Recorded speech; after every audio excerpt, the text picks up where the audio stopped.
Do you like this cozier setup? I'm hoping to paint these walls because white is way too institutional. And I don't know, we have colors back here, but that's good. I don't know, maybe go to a furniture store, get some cozy little couches, maybe some side tables. Because I don't want my setup to look like I'm doing a true crime thing with you guys. Because my normal setup, my other YouTube channel, I do true crime stuff. That way it doesn't feel like we're talking about murder, mystery, and all that stuff. I want to just talk about books and fantasy and I don't know, movies and TV shows. But let me know how you guys feel about this. It's sort of cozy-ish. I don't know, I tried my best, okay? I tried. I'm super excited today because we are going to be talking about A Court of Thorns and Roses. And I do have some friends that are going to be very disappointed that I decided to read this book instead of going through their recommended list. Guys, I love you. However, it popped up and I was like, oh, let me just read it. Why not? Because I've had a lot of people recommend me this book during the pandemic. It has blown up even more, I think, on TikTok. I'm not really on TikTok. I love fantasy. I freaking love romance, okay? I am a romantasy lover. And I think that's a new term that they coined for this author, Sarah J. Maas. I thought it was pronounced Sarah J. Maas. This entire time I was like, oh, her name is Sarah J. Maas, but it's really Sarah J. Maas. Ooh, we have to talk about pronunciation in this book because I read this book without learning the pronunciation of some of the characters. When I found out how they were really pronounced, I was like, oh my God, my life is ruined. Has that ever happened to you guys where you have this entire pronunciation in your mind and then you hear the real one and you're like, what just happened? This happened to me with Harry Potter. When I was a kid, I think I read Harry Potter when I was in 7th grade. I was late on the bandwagon. I thought Hermione's name was pronounced Hermione. What the fuck am I supposed to know? When I watched the movie and it was pronounced Hermione, I was like, who the hell is Hermione? I like Hermione way better. No, Hermione sounds way better. I am digressing so hard right now. I get really excited and this happens. I wasn't sure if I read this book or not. And I know some of you guys are like, what do you mean you're not sure if you read this book already? Okay, here's the thing.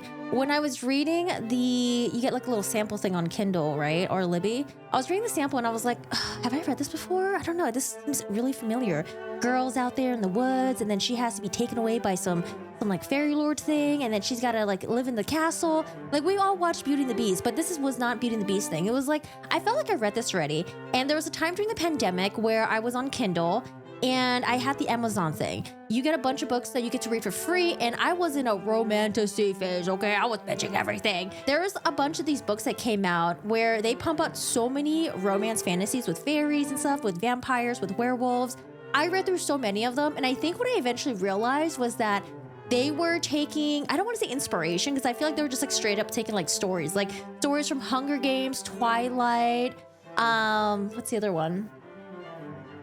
Red Rising, maybe even ACOTAR, and they just threw it together. And in the part where I realized that was when I was reading a book, it literally had the name Targaryen and I think Viserys in the same one. I was like, oh, okay, they're like bringing the Game of Thrones in here. So I think when I read all those series, they just took a bunch of inspiration from A Court of Thorns and Roses. But at this point, I was like, I'm not sure if I read this book yet or not, but I'm not going to spoil for you guys yet if I did read this book and I just forgot or if something else just happened. Okay, we'll take you guys on a journey about that. It's a little coding here. Our story starts with Feyre. Feyre is the main character, and initially I was like, oh, Feyre. Her name sounds a little bit cheesy. Like she's got a beautiful name, but it's a little bit cheesy, but I'll explain to you guys why. So we start with Feyre. She's in the woods by herself, and she is on the hunt because it's been days since her family has had a proper meal. It's winter time. Hunting time it's hard to catch anything. She's alone in the woods. She's actually in a part where it's very deep in. Normally she doesn't go this deep because it's pretty dangerous. You see, in the world that we are going to be talking about, we have like a chunk of land, like, I don't know, like oh, I got the map, but we'll put the map up because thankfully there's a map in here. I love it when you read something and they have maps. Like, thank you so much, Tolkien, Sarah J. Maas. You guys have maps up there. Thank you. Imagine this. We got a chunkling of land and it's divided by two. The bottom portion is where the humans are living and the top portion is where the fairies are. They are divided. There has been a treaty that separates the fairies from the humans. You're probably like, oh, why? Like, why aren't they living amongst each other? Well, it's because the fairies, well, they have a lot of power and they would enslave humans because they're little I mean, if you got all the power, I guess, back in the day. Damn, that's pretty messed up. We are now divided. The humans don't live with the fairies anymore. We are separated. And our main character, Feyre, she's never really encountered a fairy before, but she has hatred towards them, okay? She has heard the stories of all the fairies out there who were enslaving humans, killing them off left and right, and just doing horrible, horrible things. So she has a straight up hatred towards fairy. Now, back in the woods. We're in the wooded area. It's very cold. It's winter. There's snow everywhere. Snow? Snow? There's snow everywhere. You would think after doing a video about Coriolanus snow, I could pronounce snow. I don't know why I said snow. Our main protagonist is using a bow and arrow. So we're getting a little bit of Katniss Everdeen vibe, but honestly, no, not really. No, okay. I don't want to put the Katniss Everdeen in your mind. But our girl's in the woods. She's got a bow and arrow, and she spots a deer like out in the distance, and she's like, "Oh, yay, yummy! Like I'm about to eat that deer." Okay, not really like that. But anyways, like I said, this is gonna be, I don't know what we're titling this. Maybe like an ADHD recap of this, or maybe like a hot and unbothered or hot and bothered. Depending, I don't know. Depending on how we tell this. I don't know. I'm trying to think what title we should do for this. So she sees this deer, and she's been really stealthy with her hunting. She is the main provider for the family, and she has a lot of skill doing this. So she slowly inches towards the deer. But out in the corner of her eye, she sees this giant figure. It's not an ordinary animal that you would normally see in the woods. It's wolf. And you're probably thinking like, oh, it's a giant wolf. Okay, like big deal. No, this is like a big ass wolf. Okay, it's like the size of a bear. Think of Princess Mononoke, if you guys ever watched that before. The inspiration for this book was Princess Mononoke. There's a scene where Prince Ashitaki was in the woods, and he's got bow and arrow as well. I don't know, was he hunting in the woods or something? He was just in the woods, okay? And Sarah J. Maas was like, you know what? I can totally write this with a female. That's where she started ACOTAR from Princess Mononoke, which is really cool. Think of like a giant wolf from Princess Mononoke. It's got this beautiful silver fur. It's in the corner of her eye. She looks at it. It is ginormous. And she's thinking in her mind, is it possible that it could be a fairy? Nah, it's not a fairy. They wouldn't be out here. Like, we're in the human territory. They wouldn't be all the way down here. I mean, I should just kill it. Why not?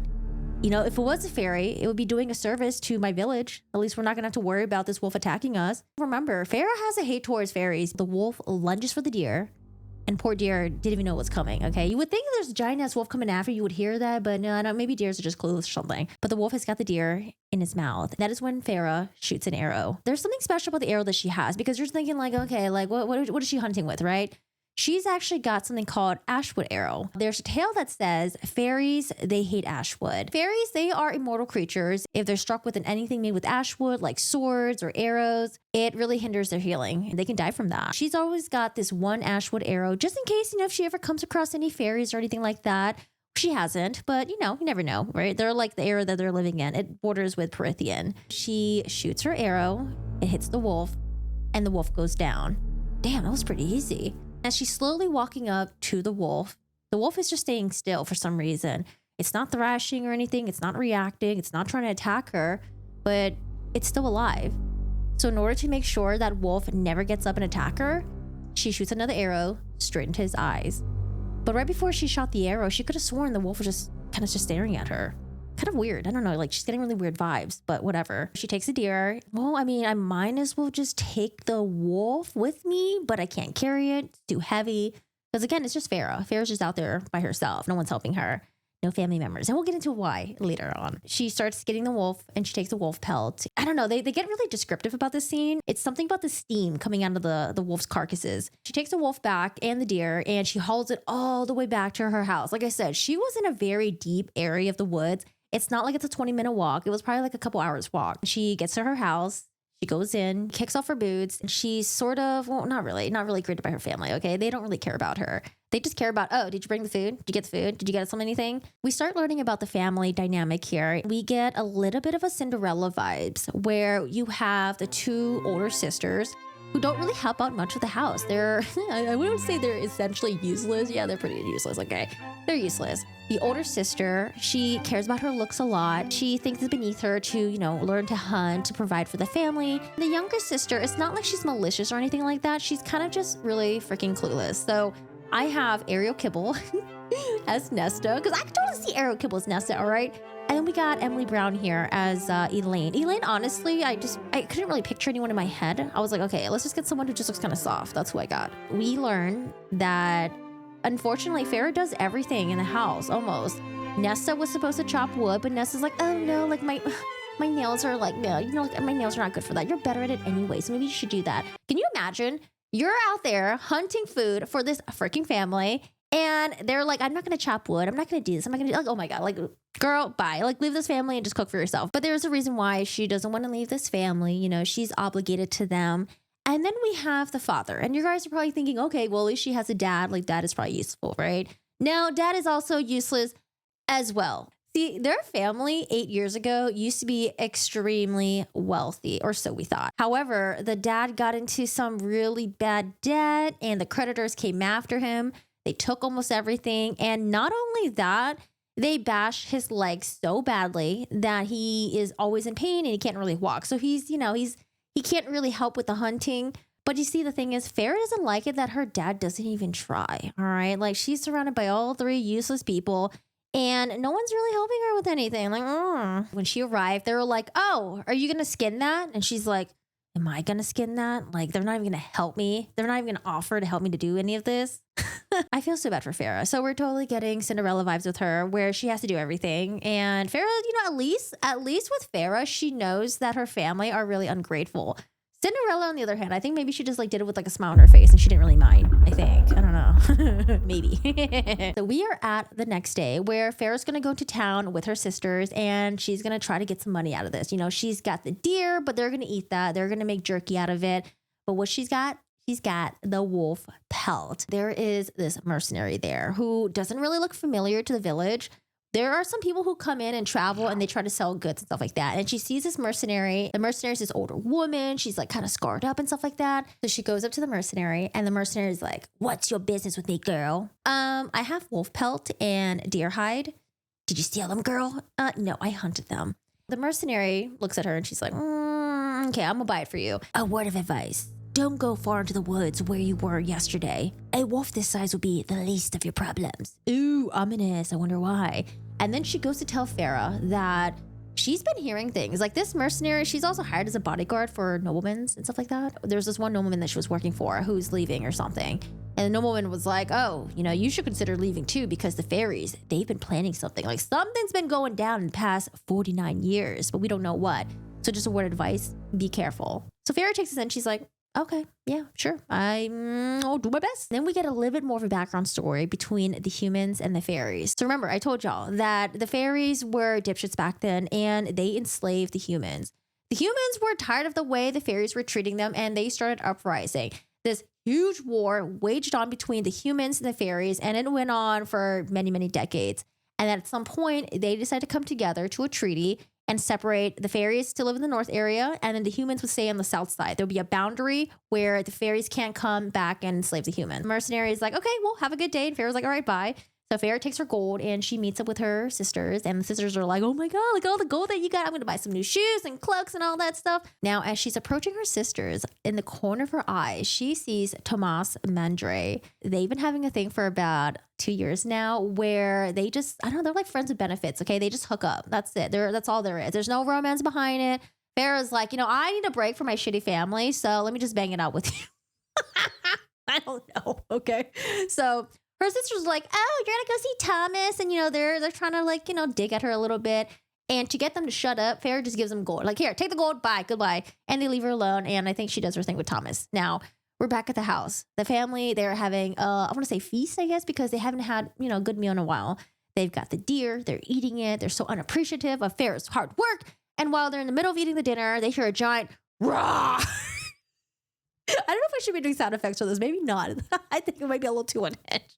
But they hear a giant roar. And then all of a sudden, the door, boom, crashes open. In comes this giant looking beast.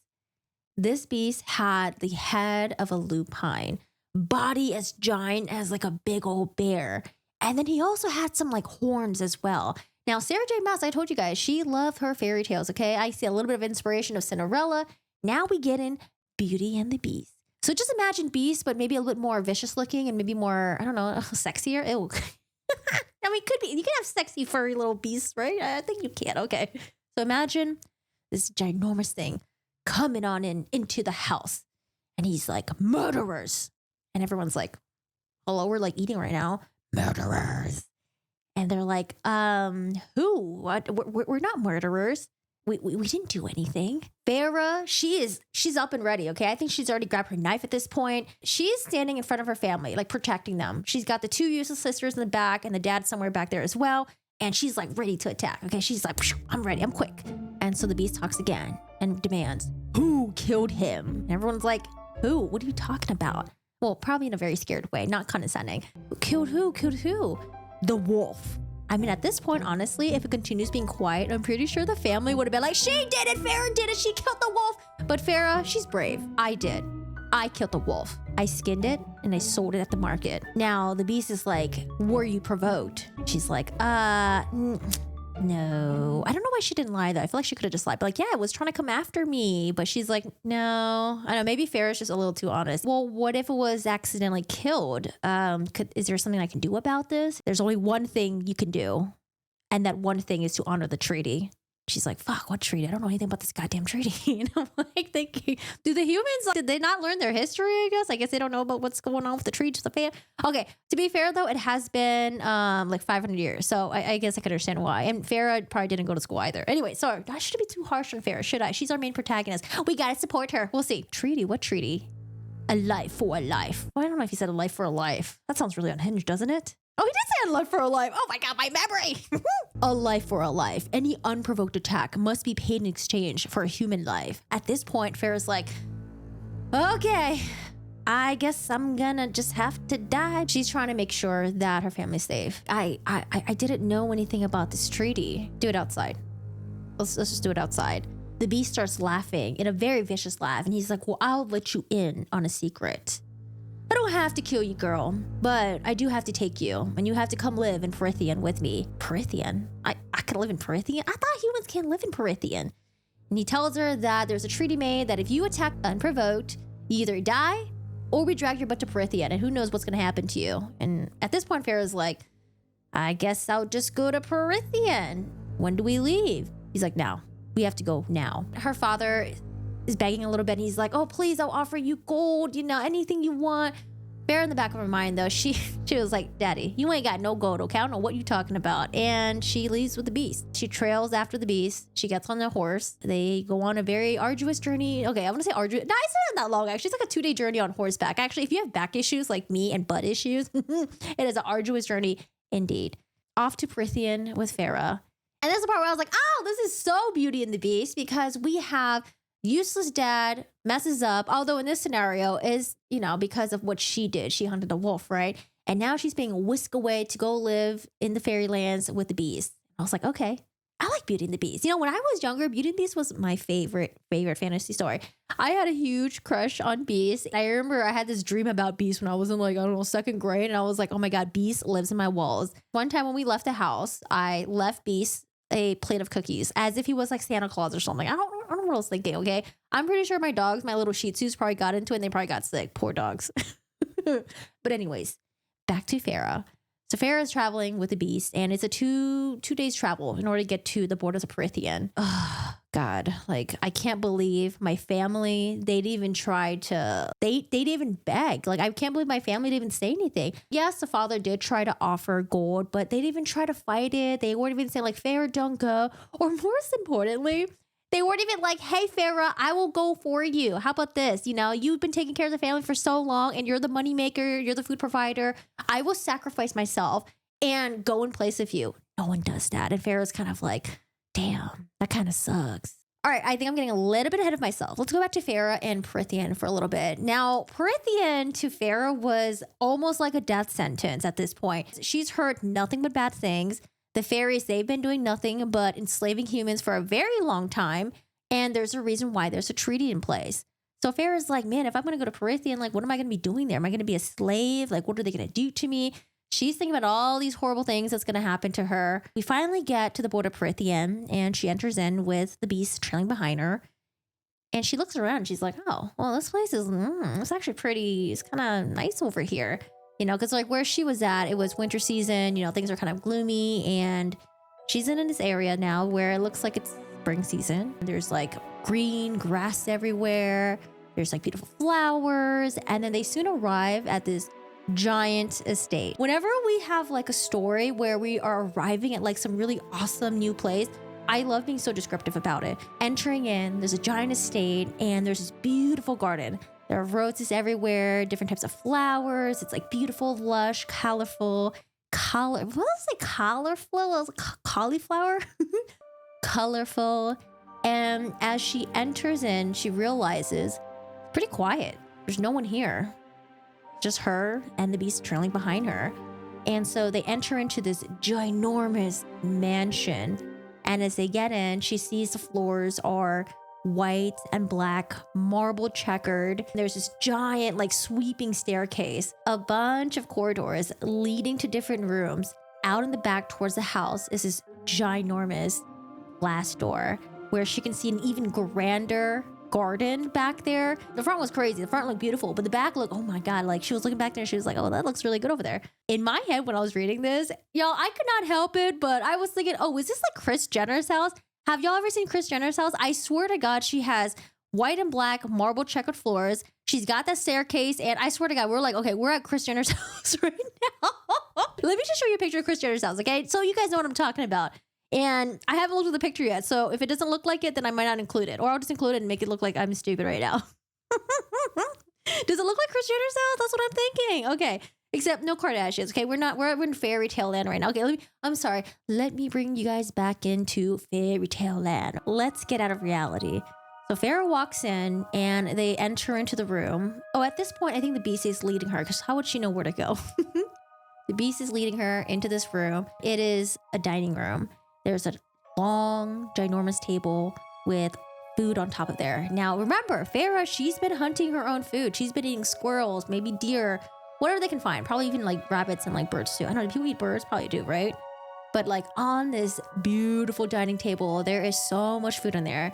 She sees chicken, she sees lamb, she sees fish, peas, asparagus. Like, oh my God, everything smells so good right now. Just wafting in through her nostrils.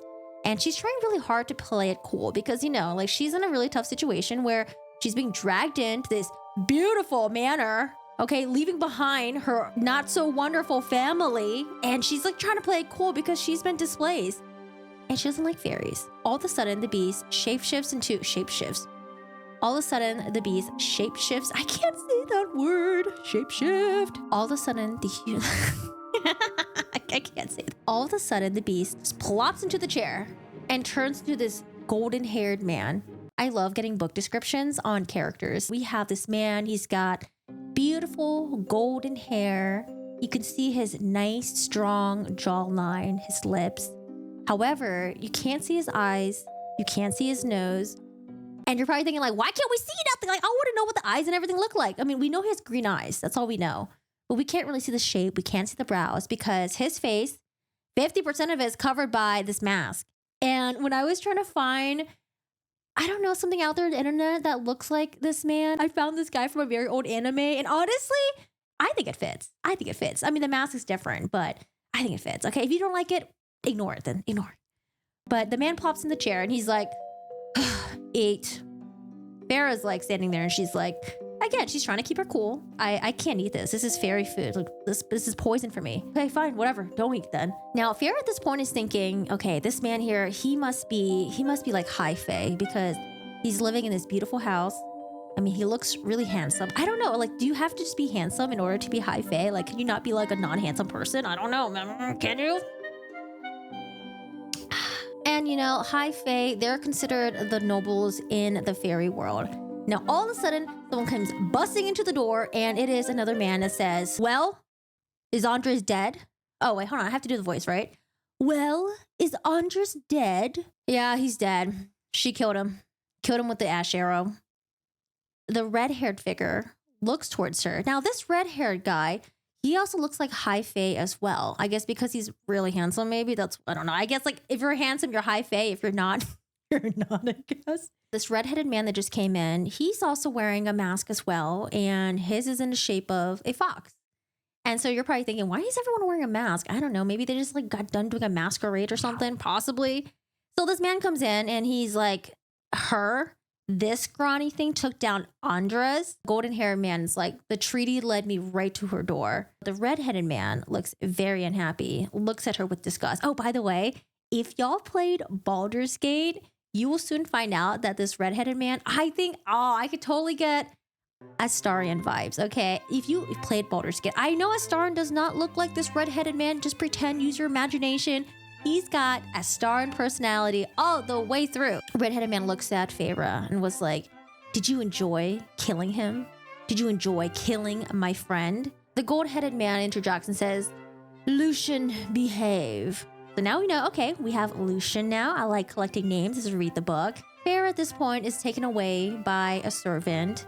And you're like, well, she hasn't eaten yet. Well, it's because she doesn't want to eat. And they're like, whatever, fine, don't eat then. She does realize that when the gold-haired man summoned the servant, he said, take her to her room.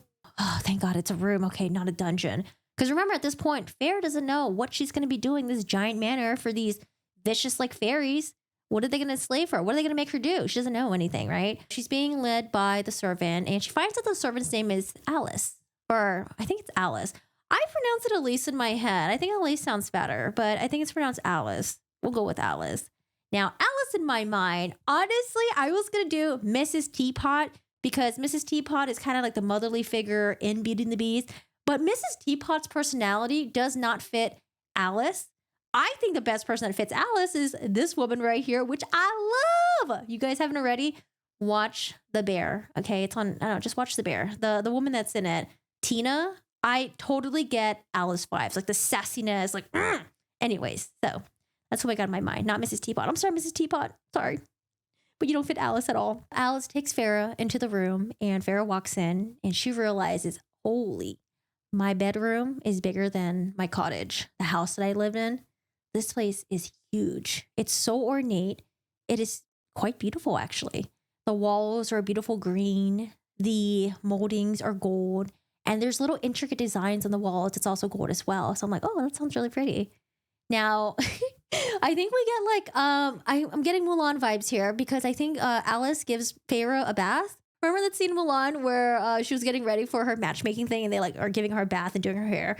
So that's what I was picturing, okay? They're like trying to get this like unruly girl who's like hunting the woods, probably hasn't like washed her hair in God knows how long, probably hasn't shaved, probably got a mustache and all that. I mean, like, honestly, there's nothing wrong with any of that because when you were too busy hunting, gathering food for your family, for your useless family, who has time to make sure you ain't got no mustache hair? Who has time to shave your legs or armpit, you know? So I'm assuming they gave her like a complete makeover, like from the Princess Diaries. Okay, by the way, I love transformation. That's what I'm thinking. I'm thinking we got Anne Hathaway before, and then now we got Anne Hathaway after. So they're done giving her a bath. They have this beautiful silk dress laid out for her. And Farrah's like, hell no, you're not making me wear this dress. And poor Alice is trying to get Farrah to wear this dress. And Farrah's like, where's my old clothes? I want to wear my old stuff. And Alice is like, girl, we put that in the washer and it fell to pieces. How are you wearing this? They're like rags by now. Farrah relents and she's like, well, I'm not wearing a dress. Give me something else. So they give her like a tunic and some pair of pants and they drag her butt back to dinner. Farrah realizes on the table, there is a whole new set of food. You see, Farrah, she's very judgmental because her background, she had to work really hard to put food on the table. The fairies here, you know, they just willy-nilly just throw the food away, waste, and then they just make a whole new batch of food. This is ridiculous. Oh, I forgot to mention that Alice is described as rotund and has brown hair. I mean, just in case you guys don't want to go with my graphics, you can have your own image in your head. There's absolutely nothing wrong with that. So Farrah arrives at the dinner table and she's kind of disgusted with these fairies. Their goblets, their cutlery, it's all made out of gold. And not just like 14 karat gold. This is like straight up solid gold. These people are rich. You know how much money she can get with that goblet? How much it can feed her family for, I don't know, months, years probably? So she's disgusted by them. The blonde-haired one tells her again, eat something. Farrah stands there very, very stiff. The red-headed one, Lucian, interjects and says, see, I told you, Tamlin, your skills with females have definitely become rusty within the past decades. Tamlin, that's his name. So now we have the blonde-haired one, Tamlin, red-headed is Lucian. We got their names. Yes! Now she makes an observation and sees that Tamlin doesn't really look that much older than her, but we know that he's a fairy. Decades, or many centuries old, we don't know. He looks very young. I mean, we're kind of getting Edward Cullen vibes here. It's like, oh, they look young. So who cares if they're decades, millennia old? As long as they look young, then they can pair with humans that are like 19 years old. Because, oh, I forgot to mention that she is 19 years old. Sorry. We got to get the ages. We got to get all the descriptions right, okay?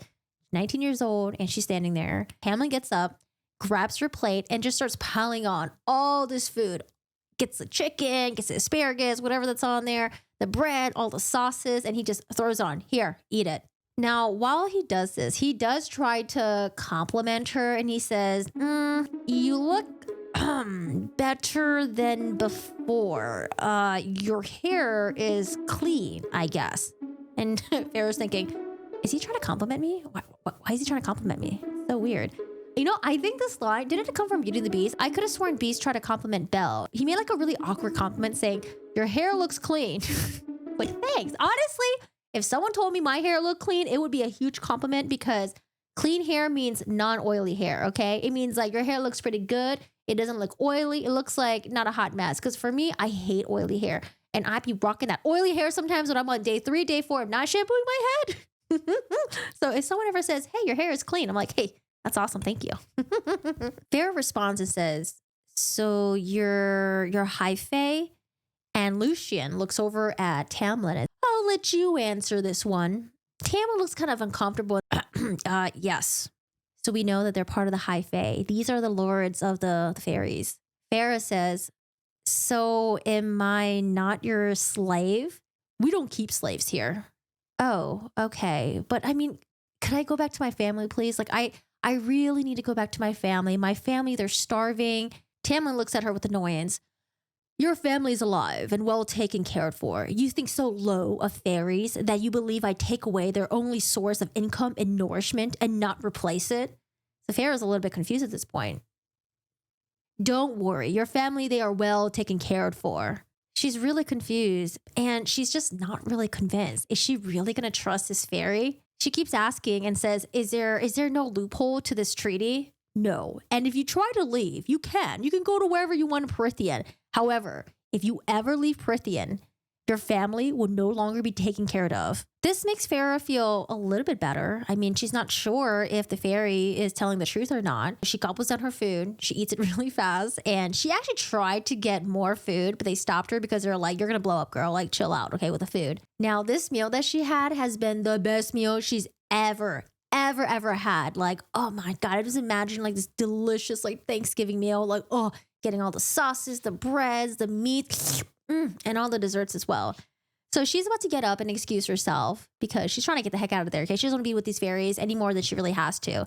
And the redheaded Lucian's like, oh, you're leaving now? What, don't you want to be around our company? I mean, probably wasn't much back then when you were with your fellow humans. And she's like, well, I did have someone, back there in the village. The two fairy men look at each other and exchange glances. And Tamlin says, are you in love with this man? God, no. In love? No. Were you in love with anyone else? And so to Farrah, she's never really experienced love before. She's only experienced the friendships with benefits, bang it out. And she's like laughing her butt off. She couldn't imagine herself being in love with Tomas. And at this point, she's like, why would fairies like you guys be interested in a human's love life? Don't you guys have like something better to think about? And the conversation starts getting a little bit awkward. And the fairies are just like, well, we just wanted to learn a little bit about you. And Farrah's like, why? Why do you even care about me? Farrah excuses herself from the two fairies. And she goes upstairs to sleep. Farrah, she locked her doors that night, but she knew the locks, they weren't going to do anything to keep the fairies away. I mean, they're strong, they're immortal, but she locks the doors anyways, knowing that it wouldn't do shit if they wanted to come in and bust in on her, okay? Anyways, we're at the next morning. Farrah gets up, she gets dressed, not wearing the dress because she ain't wearing no dress. She walks around the house and she goes to explore a little bit. As she exits out into the beautiful garden, she hears someone coming from behind her and says, you. That's how he addresses her, okay? You.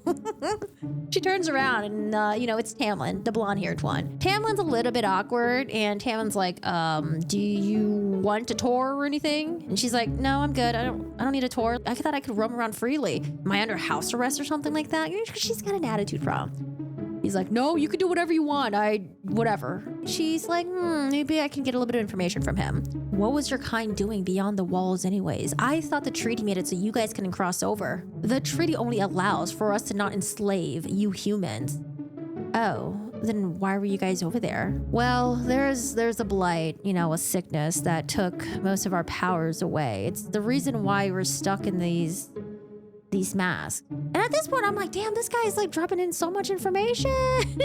What if she does escape?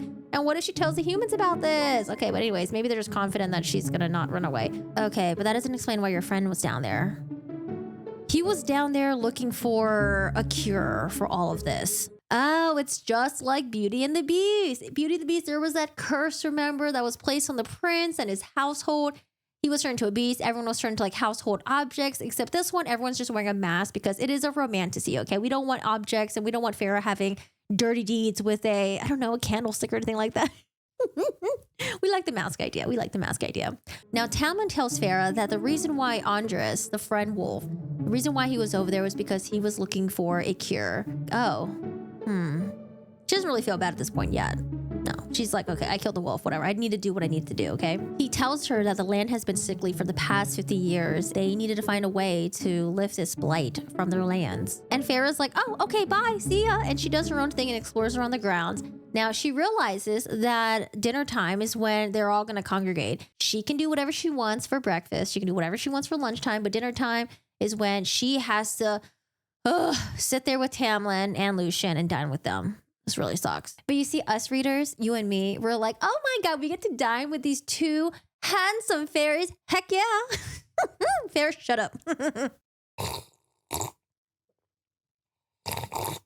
Lucien, he's sort of a dick to Farah, and he's like, oh, were you admiring my sword because you're thinking of ways to kill me with it? Farah's like, no, of course not. And to make things less awkward, Tamlin's like, Farah, she likes to hunt. Farah's like, I don't like to hunt. I hunt because I have to. I have to feed my family. You know, Farah's just like very serious, okay? She's always so serious all the time. They learn a little bit more about Farah, about how she has to hunt, take care of her family. So is this what you do with your lives? Spare humans from the treaty and have fine meals? Lucian's like, yeah, we also dance under the spirits of the full moon, and then we snatch babies from the cradles. Didn't your mother teach you anything? Ooh, it's kind of like a soft spot for Farah. My mother didn't have time to tell me anything. Things got a little bit serious, and Tamlin's like, oh, how did she die? I noticed there wasn't an older woman in your house. Tamlin's trying to tell, like, oh, I'm sorry for your loss. But Farah at this point, she's already kind of like huffing and puffing. She's getting up, getting ready to leave, and she just dips out of there because she's just like, I don't want your pity, especially from these fairies, okay? Because you guys are disgusting. She really hates fairies. Farah, she kind of acts like a petulant child. I don't know. I think it's because of the monologue. I usually don't like monologues when I'm reading a book because I feel like there's so many thoughts that I don't need to know about the main character, okay? Farah's like, I'll show them. I'm going to get to Lucien or maybe even Alice to try to get them to vouch for me, get them to convince Tamlin that I need to be let out of this treaty nonsense, okay? Because I don't want to be stuck here in this fairyland. And the rest of us who are readers were like, we'll trade spaces with you, girl. What are you talking about? Take me to fairyland. I'm just kidding. Would I be in fairyland? Nah. I like the human land. Human land's fun. We are now at the next morning. And same thing, same setup where Farah, she's walking around the grounds, she's exploring. And then Tamlin approaches her and is like, my morning work was postponed. If you want to ride across the grounds, if you're interested in your new residence, I can take you. Every word coming out of his mouth seemed like it was so painful for him to say. And she was aware of this. She's like, no, I'm good. Thanks. Oh, what about? No, goodbye. And so she just dips out. She leaves this handsome man behind. And he probably, you know, it was kind of like sort of a rejection. So he's kind of standing there with his mouth open and she just runs off. La la la, bye bye bye. Now, the reason why she did this is because she wanted to corner Lucien. She wanted to be alone with him. And it's because she's hoping if she gets to Lucien, she can hopefully get Lucien to get to Tamlin and get her out of this stupid treaty thing. But to me, I'm like, does this make sense? Because Lucien so far has been a dick to her. Alice, on the other hand, who's a servant, like what kind of sway can she have with her master? You know, you might as well just go directly to the source, to Tamlin, and he's been the only one that's been nice to her so far. So this logic doesn't make sense. And I'm going to make fun of Farah at some point, okay? Sometimes we can be making fun of her. Anyways, so she corners Lucien and she sees him at the horse stables and she's like, oh, hey, you're going on a horse ride? Can I join you? He's like, ugh, okay, sure, whatever. So they go on this horse ride and then, you know, she's trying to make conversation with him. And he's got like this tone of like, sort of like, I want to say arrogance, but at the same time, it's more like annoyance, you know, a little bit of like a haughty attitude. They are patrolling the borders. She's like, oh, why are you patrolling the borders? I thought that you were his I think like called emissary. He's like, well, I am an emissary and I usually do formal things for him, like meet with other courts and things like that. You killed Andres. I'm doing Andres' old job. And Farrah's like, oh, okay, that's kind of awkward. You know, Lucien, he still doesn't really like Farrah. He's just tolerating her at this point, and he has to behave because Tamlin told him to. When are you going to start to try to persuade me to beseech Tamlin to free you from the treaties? And she's like, oh shit, I'm getting called out right now. What are you talking about? That's not what I'm trying to do. I'm just trying to hang out with you. I'm just trying to be homies with you. 1, if I had it my way, you'd be gone. 2, I can't have it my way. There's no loophole. There's no alternative to what the treaty demands. Man, like, are you serious? I did all this for nothing? The conversation with Farrah trying to figure out a way out of this treaty ends up dying a little bit. And she's like, whoa, so what created this blight on this land that you guys are living on? Oh, something came from the shitholes of hell. Oh, I shouldn't have said that. Ignore. Now we get to play 100 questions with Lucien, which I kind of enjoy. And Farrah's like, oh, did I not mention this? I forgot to mention this. I'm sorry, y'all. So Lucien, I mentioned that he has beautiful red hair, although the character that I'm using, Astarion, does not. Just use your imagination.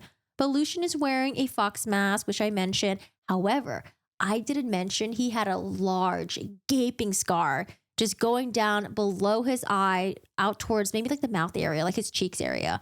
Just a giant gaping scar. And Farrah's like, oh, how did you get that? Oh, from not keeping my mouth shut, which I can totally see because Lucien, he seems like the type of person who loves to run his mouth and he likes to say what's on his mind, even if it's inappropriate. So we now know a little bit backstory behind the little scar he has, or the big scar. What sort of powers do you have? Can you shapeshift like Tamlin can? Try to figure out my weaknesses so you can... fine. No, I can't shapeshift. Only Tam can. Oh, but what about your friend Andres? But he was in wolf form. Well, Tam, he has powers where he can shapeshift and he allows others to shapeshift as well. We can't shapeshift on our own. All right. We're getting more information. I like this. So, there are fairies who will actually answer my questions if you trap them.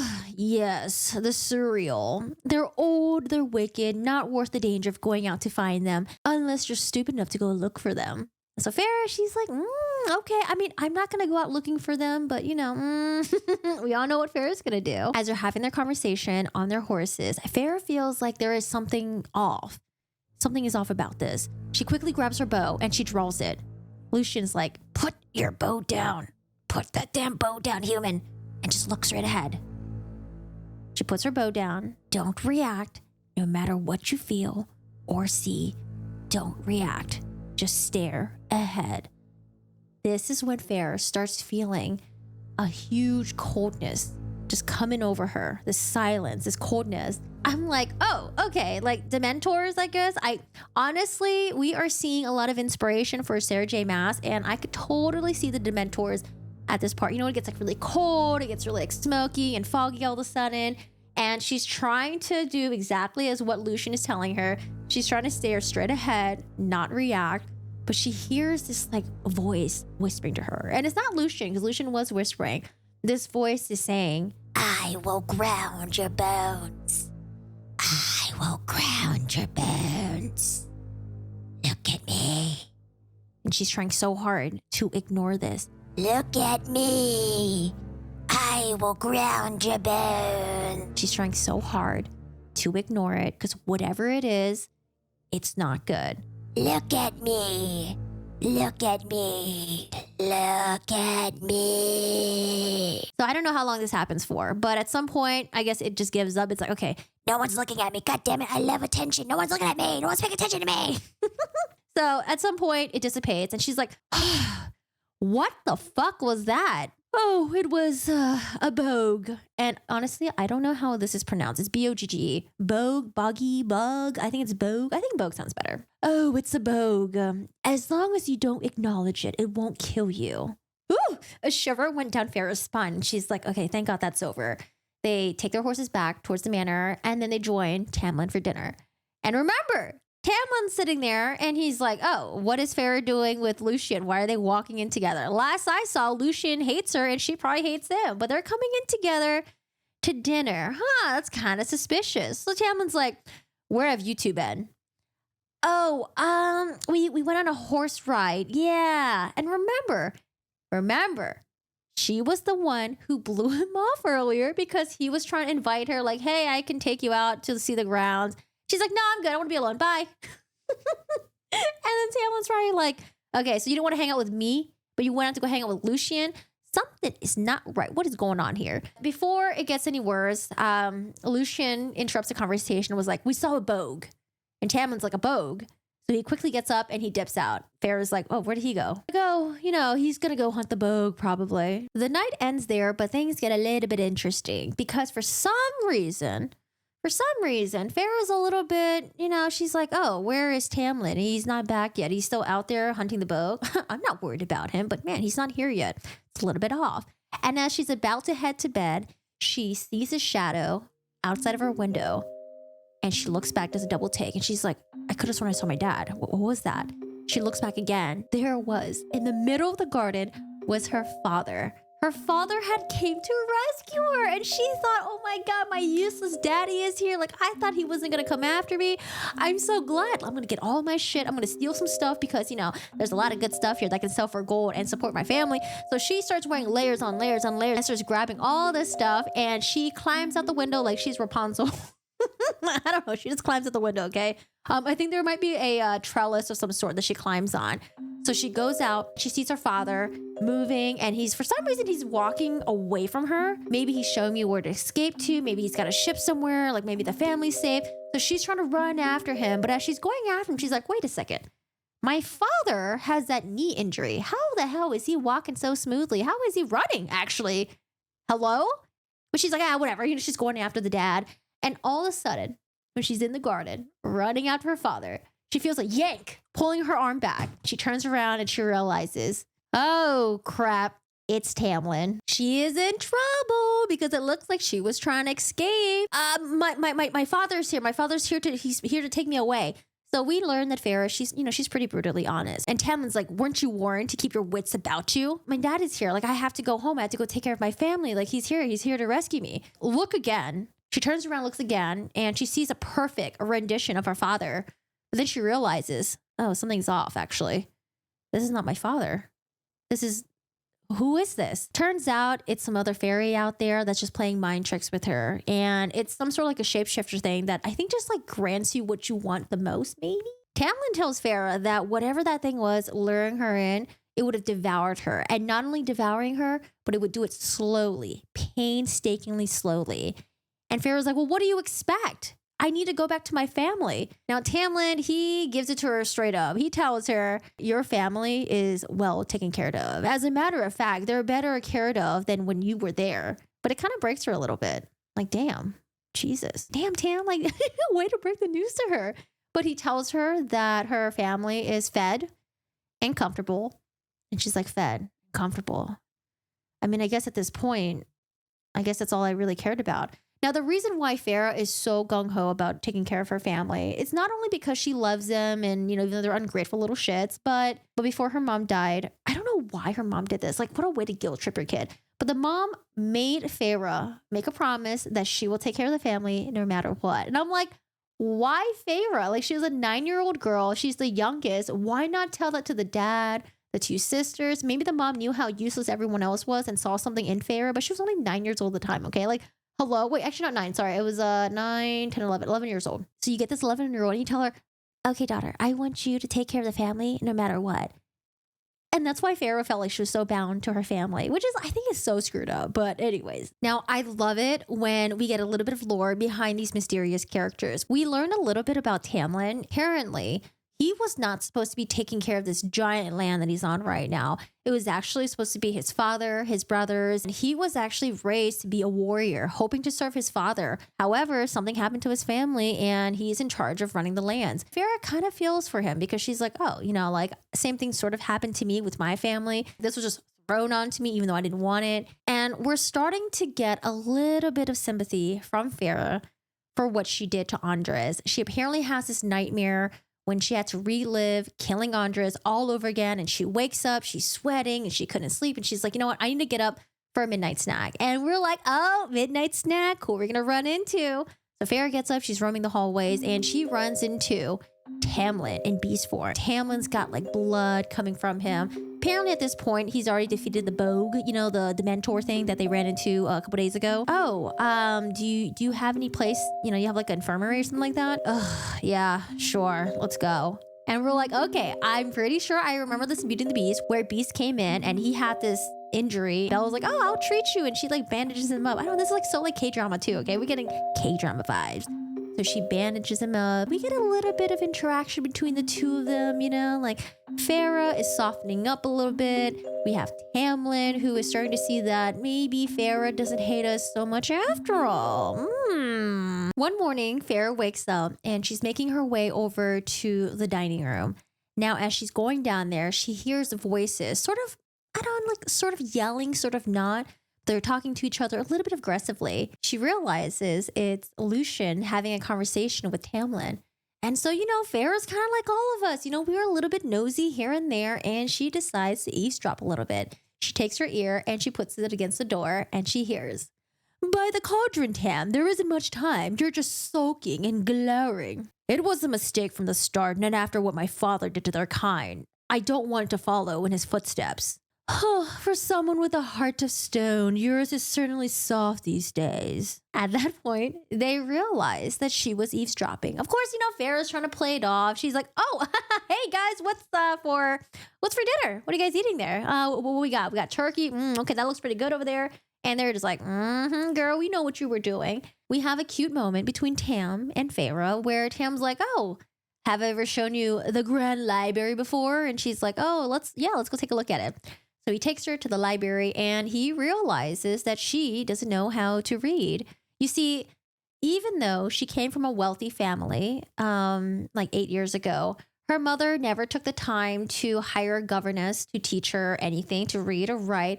Her sisters, they knew how to read and write, but they didn't want to teach her because they were too lazy doing, I don't know, useless things probably. Farah never learned how to read, unfortunately. Her mom was way too busy during those times entertaining strangers and throwing parties. Like, I don't know, I don't think we like the mom.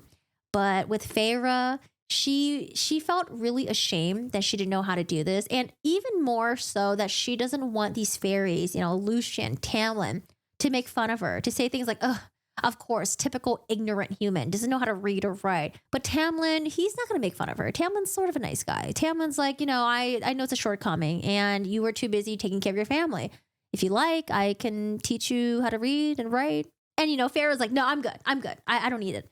She is so prideful, okay? Only thing she can think of are the words that Nesta said to her. Illiterate, ignorant, unremarkable, proud, and cold. You see, her sister Nesta is kind of a dickhead, which we already know. It's like, oh, you have this opportunity to have this like handsome, beautiful man teach you how to read and write. Actually, we don't even know if he's beautiful or not because he's wearing a mask. He could still be ugly. Anyways, she denies it and on to the next. Now, Farah, she remembers what Lucian said about the cereal. Remember, Farah has some questions that she wants answered.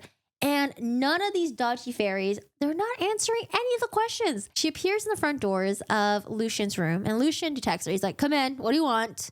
"So if I was a cereal, how would you catch me?" And Lucian, we have a vibe that Lucian does not like Farah still, even though they've had their moments. It seems like he wants to get rid of her. And, you know, this might be a good opportunity for Lucian to put Farah in a bad situation where maybe she'll just get snatched away and he doesn't have to worry about her anymore. Well, if I were a cereal, I actually don't know how to pronounce sorrel.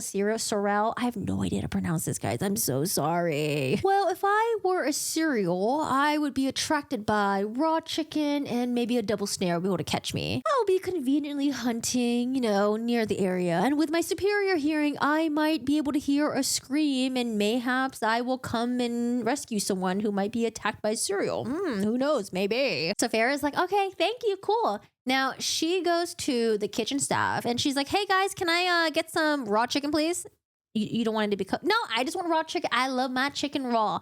You know, this already should have been red flags for the staff. I feel like they should have been like, "No, I'm not giving it to you," or "I'm going to tell the high master on you," or something like that. But no, they give her the raw chicken because maybe they are trying to get rid of her as well because they know she's up to something. Maybe, right? So she goes off to the wooded area where a cereal could be found. She sets up her trap. She's got a double snare. She got the raw chicken there and she sits there in the tree waiting patiently, just sitting there waiting for something to come in. All of a sudden, she hears a growl. She finally caught something. Now, what she found in her trap was not no handsome fairy looking thing. No, it was like this like crusty, wrinkly, balded, like I'm thinking like, I don't know, just ooh, in a black cloak, and it's like hissing at her like she's like, oh hey, I caught you. I heard that if I caught you, you would be able to answer whatever I want. The cereal's like, okay girl, what do you want to know? She's like, well, I have a couple questions. Is there any way I can get out of this treaty thing? Like, I want to go back home. No, girl, you are stuck here. Darn. Okay, well, what about the blight? What can you tell me about the blight of this land? Just stay close to the High Lord. High Lord? What High Lord are you talking? High Lord? Here's the hierarchy within the fairies. We have the regular fairies, and then we have the High Fays, and then we have the High Lords, okay? This entire time, Farah thought that she was staying with the High Fays, which are just like the regular lords. But no, she was actually with someone who ruled a part of a kingdom. And she realizes, oh my God, he's like sort of a king here. Oh, this entire time I thought he was just a noble. Farah, duh, look at this beautiful estate that he has. Come on, girl, get on with the program. Anyway, so this wrinkly thing that is in the trap tells her about Hybern. We talked about Prithian, we talked about the human area, but there is actually an isolated island on the west side of Prithian, and that is called Hybern. And Farah's like, oh, you know what? I remember seeing the map at the library. Now, within Prithian, we have 7 different kingdoms. We have the 4 seasons, which are the spring court, the summer court, the autumn court, and the winter court. Above that, we have the dawn court, the day court, and then all the way up in the northern area is the night court. So before the war, the fairies, they had the entire land to themselves, divided up into 7 courts. After the treaty, they had to give the human their chunk of land in the southern area, and then the top land that they got, Prithian, they have to divide it between 7 different territories. The island on the west side, that is its own territory that is completely ruled by the Hybern king. And so the Hybern king, he was not very happy to have to sign this treaty with the humans. He hated the humans. He had the humans as slaves. He did not want to give them up. And he was very unhappy to sign this treaty because he doesn't want to be stuck on this island. He wants to have, he probably wants to have some lands over in the Prithian and the human area, but he's stuck in this island. He's not very happy. The serial mentions that about 100 years ago, the Hybern king started dispatching his highest commanders to come in and infiltrate within the Prithian kingdom. So these infiltrators, they would get cozy with the high lords, with the nobles, within each of the 7 kingdoms, because he wanted to hatch a plan. And that was to have another war with the humans. One of the commanders disobeyed him 50 years ago. And that commander is known as a deceiver. You see, things are getting so juicy right now. And as we're getting information, we're getting more details. He all of a sudden cuts off and says, we're not alone here. Farah realizes that she's surrounded by these 4, they're called nagas, snaky-like things with like human torsos. I guess they kind of look like mermaids maybe, but with snake bodies.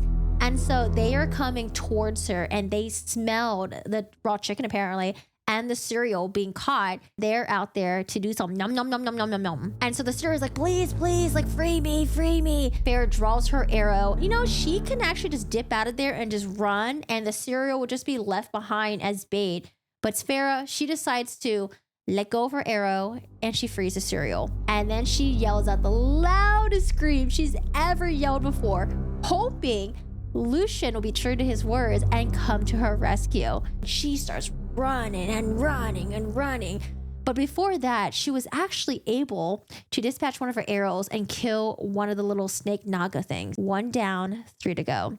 And so she's running and running. They're coming after her. At some point, they start circling her. She's trying to whip her bow around, trying to smack them, trying to get them to get away from her. And at some point, they start beating the crap out of her. Like literally, like she is getting thrashed around, and she's like, oh my God, I'm gonna die. All of a sudden, we hear a giant roar. Now, Lucian, remember, he's not really a shapeshifter. So who must it be? It was Tamlin in beast mode. And I'm like, okay, this happened to Belle when she was attacked by the wolves. Like okay, Beast is coming to rescue. Easily, very, very easily destroys all these little snake-like thingies. They are both there, panting, tired. What are you doing here? She's like, I didn't realize I came out this far. I was just exploring the grounds. Oh man, darn. Let's go home. She probably realized, damn, I'm in trouble because, he had to come all the way out here to rescue me. But I can't believe it. He is a High Lord. A High Lord came all the way out here in the woods to rescue me, a mere human. Whew, there is so much that I did not sign up for. Okay, I don't know. Sometimes it's hot in here. Sometimes it's cold in here. You're wondering why I keep changing my position for the sweater. It gets hot and it gets cold, right? We're at the point of the story where Farrah realizes she is with the High Lord of the Spring Court. This is huge news. She thought she was with some noble, whatever, but he's like literally the king of the Spring Court. So they go to have dinner and Lucian's there. And Farrah's giving a side eye a little bit because she's like, where the fuck were you? But she's not saying it out loud. Lucian's like, I heard you two had a rather exciting afternoon. I wish I could have been there to help. And he feels, maybe he feels a little bit guilty for setting Farrah up and not showing up when she needed help. Well, you still look lovely regardless of your hell-sent afternoon. Oh, I thought fairies couldn't lie. What made you think of that? They're like laughing at her. She's like, oh, I heard fairies couldn't lie. They're like, who told you that nonsense? She's like, oh, well, what about iron? I heard you guys didn't like iron. And they're like, no, that's made up. Ashwood, yes, but yeah, we can lie, girl. What's wrong with you? Okay, so we're starting to learn a little bit more about these fairies. Hamblin, he sets his arm like this and puts his chin on his hand. He's like, so what were you really doing in the Western Woods? Oh shit, should I lie? Should I tell the truth? Should I lie? Should I tell the truth? I went there because I heard there's a legend that you can catch a cereal and get it to answer your questions. A cereal? Seriously? You caught a cereal? Well, yeah. I'd yell at you, but I'm sure you've already had enough. Damn, daddy. And the conversation does turn into a more serious tone where Tamlin, he starts to sympathize with Farrah a little bit and he wonders if her family is appreciative of her. And she's like, oh, leave me alone. I don't want your pity. And he's like, oh, well, what about a friend? Humans? Can humans be friends with fairies?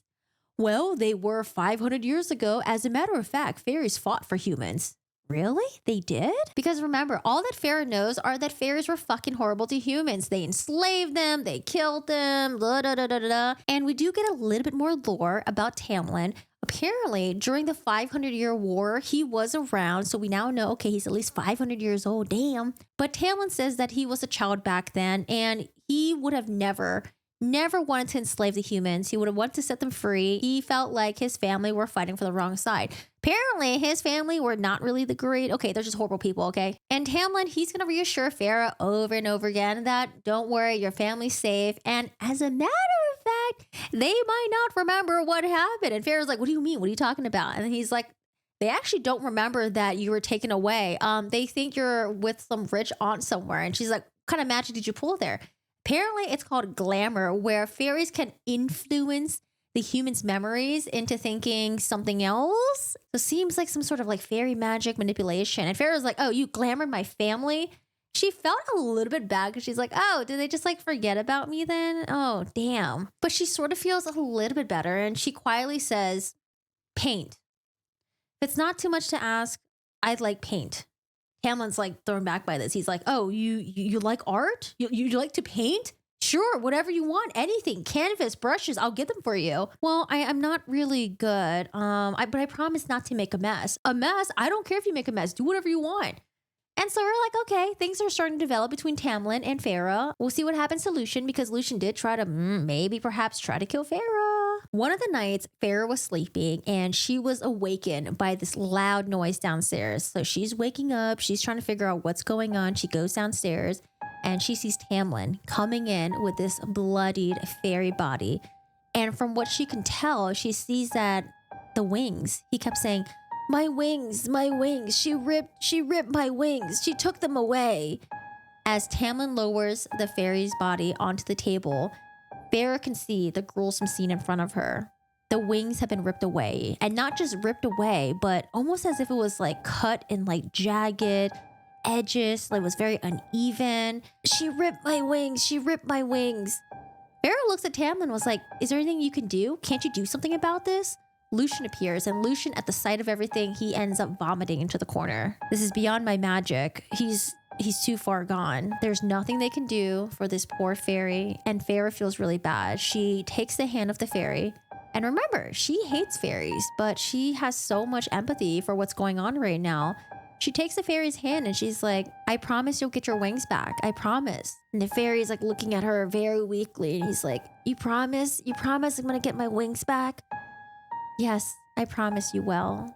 And then slowly the fairy dies within her arms. And there's just a huge sense of sadness amongst the group. Tamlin's a little bit confused though, because he's like, oh, I thought you hate fairies. Why did you do that? Because I wouldn't want to die alone. And I wouldn't want to wish that upon anyone. And this is the point where she finally admits to everyone, I regret what I did to Andres. And she did. So things are a little bit gloomy in the house of the Spring Court. And in order to lighten things up the next day, I mean, imagine the next day, there was blood still there. It was from the fairy that came in. And to lighten things up, well, actually, no, I think the blood was cleaned up. That's right. He has servants to clean it up. Okay, just kidding. Let's imagine a nice, clean manner as if nothing happened. Tamlin decides to take the group on a nice little field trip. They go to this beautiful green area, and it's a glen where he used to come when he was a child. It was one of his favorite spots. There's this really awesome pool, though. I know the way that Sarah Mouse is describing it, I was like, oh my God, this looks so fun to swim in. Imagine this pool in the middle, and there's like green everywhere. There's trees, but the pool is like sparkling silver. And it's not like water. It's more buoyant, kind of like oil, but not as thick as oil. I don't know. It just seems really fun to swim in. Oh my God, this is so pretty. What is that? And he's like, oh, guess. Oh, this is starlight. It's like a sparkling pool. And I was thinking maybe she got this as an inspiration from when Edward Cullen was in that wooded area with Bella and his like skin was like sparkling, except this is with a pool. And I was like, oh my God, this sounds so awesome. We get to hear more lore about Lucien. Oh, I love it when we get to hear lore about other characters. Yes! He was the youngest of 7 brothers. He's part of the Autumn Court. His father is the High Fae. Now, however, things in the Autumn Court are extremely cutthroat amongst all the siblings because it is not the eldest who will inherit the High Lord title. It's actually the strongest. And that's probably why Lucien is so snarky, maybe because, you know, the family members, they probably weren't nice, lovey-dovey to each other. They were cutthroat and they were crazy, okay? So that's why I love Lucien's snarkiness. I love it. Kind of reminds me of my siblings. Honestly, Lucien reminds me of my brother. My brother is so snarky. If you watch this, snarky little fucker. He fell in love with this woman. The father deemed that this woman was not good enough. Like, imagine, it's kind of like when you marry the son of a Chinese family and the mother-in-law never thinks they're good enough. Woo! In this scenario, though, the father didn't think she was good enough. He didn't care. He was like, I'm going to marry her. I love her. I don't give a shit. I don't want to be part of the Autumn Court anyways. They execute this woman in front of him. Some of his brothers held him down. He was screaming and thrashing, and no matter what, he couldn't help and save the woman that he loved. And so he was like, you know what? F this. I'm leaving the Autumn Court. I don't want to be part of this family. You guys are all screwed up anyways. And he goes over to Spring Court where Tamlin is. Now, 3 of the brothers come after him because how dare the son leave the Autumn Court? No one can just leave us.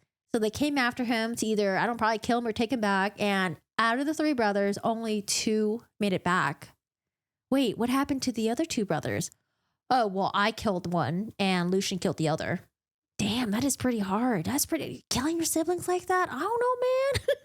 I mean, I had a time where I hated my sister, but not that much. Now, after we talk about this dark thing, we start getting into romance land, okay? Let me just read you guys this little passage because there is some flirtation going on because they are about to go for this swim into the sparkling starlight pool. And so they're like undressing in front of each other. And Farrah's trying to be really confident. She's trying not to show that she's shy. She also notices that Tamlin's undressing. And she's like, his eyes met mine. And I let myself indulge in the glimpse of a broad chest, arms corded with muscle, and long, strong legs. Ooh.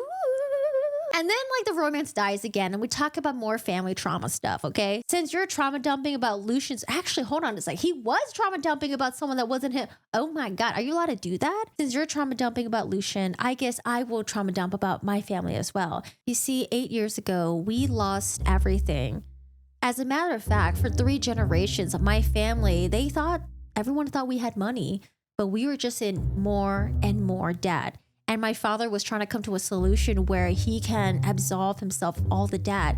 So he decided to make a very risky investment. You see, what he did was he put in all of our money into getting spices from, I don't know, it's like some land or something like that. He took the risky way to sail and lost everything. You see, there was a safe route that the father could have took, but no, he wanted, I don't know, he wanted his money back. I guess he wanted his investment back ASAP. So he took the riskier route, invested all of his money on there. And when that ship sank, well, bye-bye, all of his money. And not only that, the creditors, they came after him. They ransacked the house. They started attacking him, attacking his legs. And at this point, this is where Nesta and Elaine were too scared. They were hiding in the room, crying. And Feyre was the only one there, begging and screaming, telling them to stop. Because remember, her other siblings, they're pretty useless. So now that the trauma dumping is all over, for now, we head our way back to the manor. And, you know, like Lucien is walking a little bit slowly behind. So Feyre slows down her pace a little bit. And she's like, you know, I never got to thank you for your advice with the cereal. Oh? You know, if you want me dead, you have to try a little bit harder. Lucian's like, oh God, he's like, you can't possibly forgive me that easily for sending you into danger. No, but a part of me would like nothing more than to wallop you for the lack of warning about the cereal. But I understand. I am a human who killed your friend, who now lives in your house. And Lucian's probably like me. You know when like there's something emotional going on and instead of embracing that emotionalness, you're just like, okay, it's kind of awkward. Oh, Tam told me what you did. You freed that cereal instead of running free. Feyre nods it off and she's like, seems like, I don't know, the right thing to do, I guess. I know far too many high fae and lesser fairies who wouldn't have seen it that way or bothered. So now we're like, okay, so Feyre is a good person. She's starting to like the fairies, I guess. And to reward that, Lucien gives her a jeweled hunting knife. I heard you scream and I hesitated. Not long, but I hesitated before I came running. Here, it's yours. Just don't burn it in my back. I really like Lucien. I feel like how I communicate with my siblings is exactly how Lucien just communicates with everyone. Lots of snarks, lots of, ooh, I don't like getting in touch with my emotions, but here, take this. Bye, get out of here. Okay, so we have a budding relationship and maybe a romance. We'll see. Or maybe we'll do a 180 and she ends up with Lucien and not Tamlin. Or maybe she ends up with none of them. Remember how Feyre asked for some paint? She's like, oh, I want some paint. You know, I like painting. Tamlin was like, oh, I have this like giant gallery, like just casually, just in my house. Like, would you like to go see it? So he takes her to this, I imagine it's probably like the Louvre in, in France, where she walks in. It's this grand gallery of all these beautiful paintings spanning for who knows how many centuries. And she's like inspired. She's in all of it. And she's like, oh my God, this is amazing. I think like a good chunk of time where Feyre is just so busy painting. And time is slipping away from her. But one day when she's painting, she just stops. And she just feels like crap. She goes out into one of the gardens and it's like a rose garden. Apparently this rose garden was planted by Tamlin's father for the mom. But like, she like, I don't know. I think like she's like standing there, she's seething a little bit because she just feels like she's not doing anything. How dare she enjoy painting when her family is out there? I mean, she's already been told so many times that they're not starving, so I don't know what her problem is. I guess she just feels bad that maybe her family forgot her. She says she feels really selfish. And Tamlin, just like the K-dramas, he shows up at the right place at the right time. You know how it is in the K-drama where the female leader will travel like somewhere like out in the boonies somewhere and she's out there and she's like sitting there in her feelings. Then all of a sudden, a very handsome man comes up from behind her and he's like, oh, I happen to be at this spot too because this is a spot where my mom used to take me when I was a kid. Oh, what a coincidence that you're here. Just like, you know, the cheesy K-drama stuff. Okay. Oh, I grew up watching drama, Thai drama specifically. Thai drama is even more cheesier, but I don't know, they're all cheesy. And Tamlin's like, yo, girl, what's up? Like, I thought you were painting. I thought things were okay. And Farrah's like, all those years, what I did for them, and they'd even try to stop you from taking me. Feyre, knowing what this rose garden means to Tamlin, she doesn't care. She yanks one of the roses and just yoinks it off the stem. And I'm like cringing so much because I was just in my garden trimming my roses and I got this giant ass gash in my finger. Thorns hurt, okay? They are no joke, okay? Just because they are, you think they're dainty little plants? No, they hurt so much. I have this gash right here. Can you see it?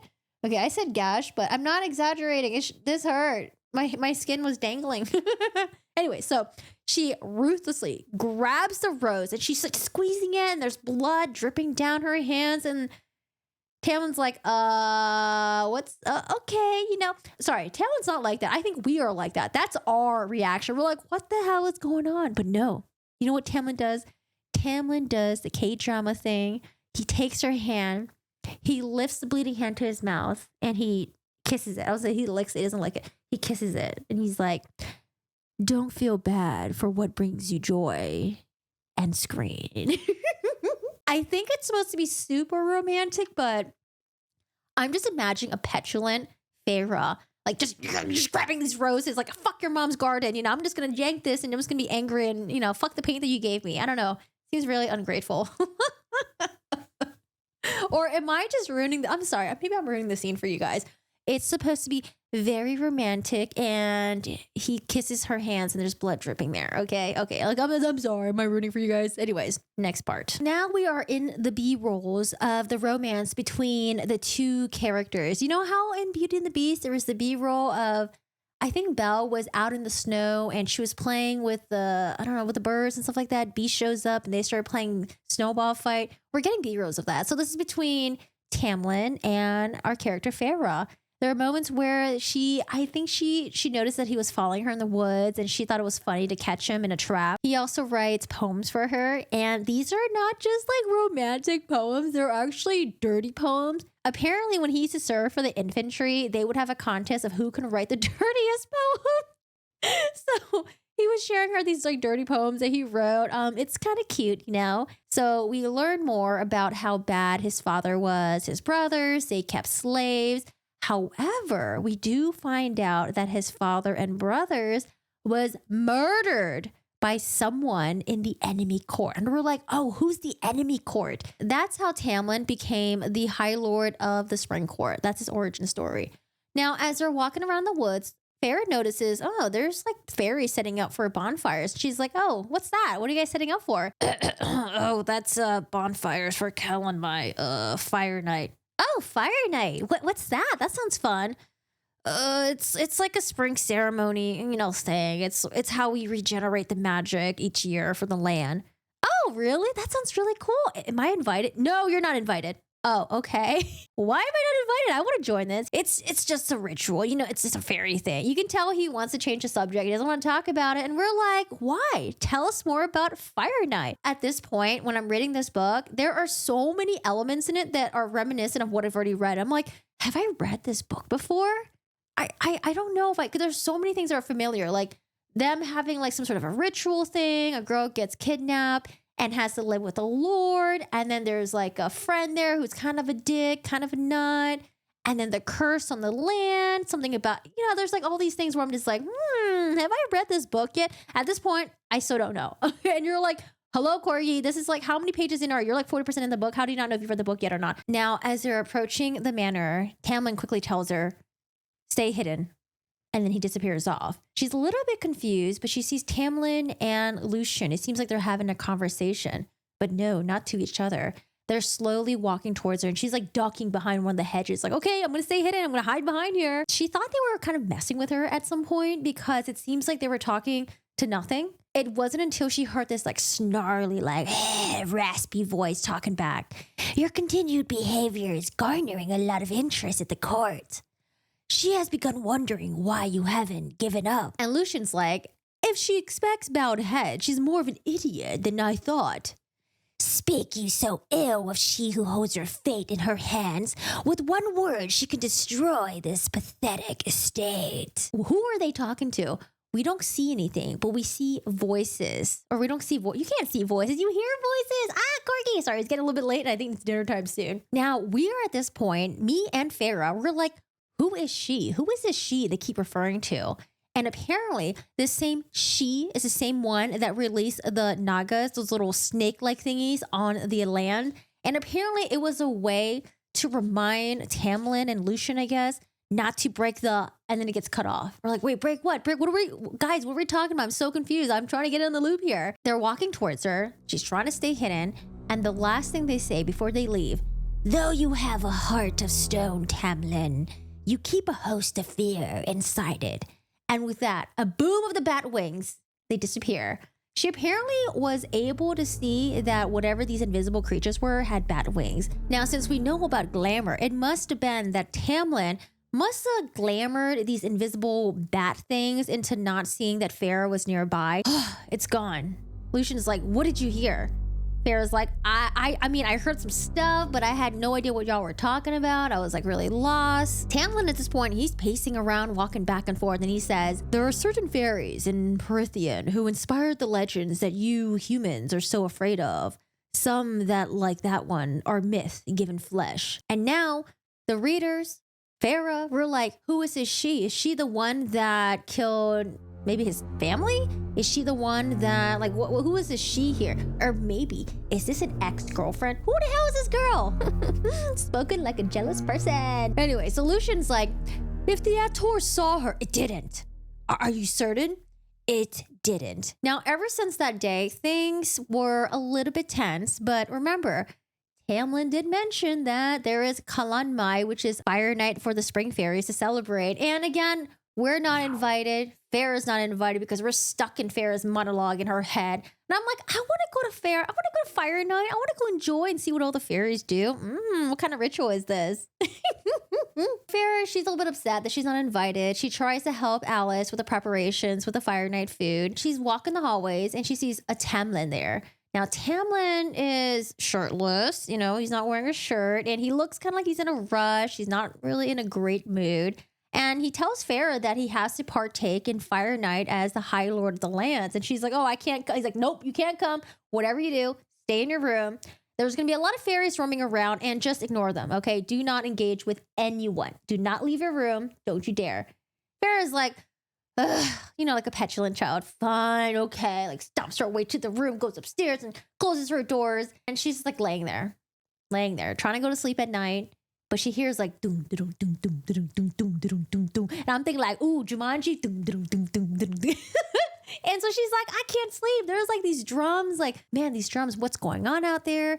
I think they're calling to me. And you know, Farah, we're like, Farah, stay in bed, don't go anywhere. No, Farah, actually get out of bed and go see what's up because I want to know what's going on. I want to know what's going on with the Farah. So Farah, you know, she's doing us a favor. She's like, okay, readers, I know what y'all want. Let's go out there and see what's up with these drums.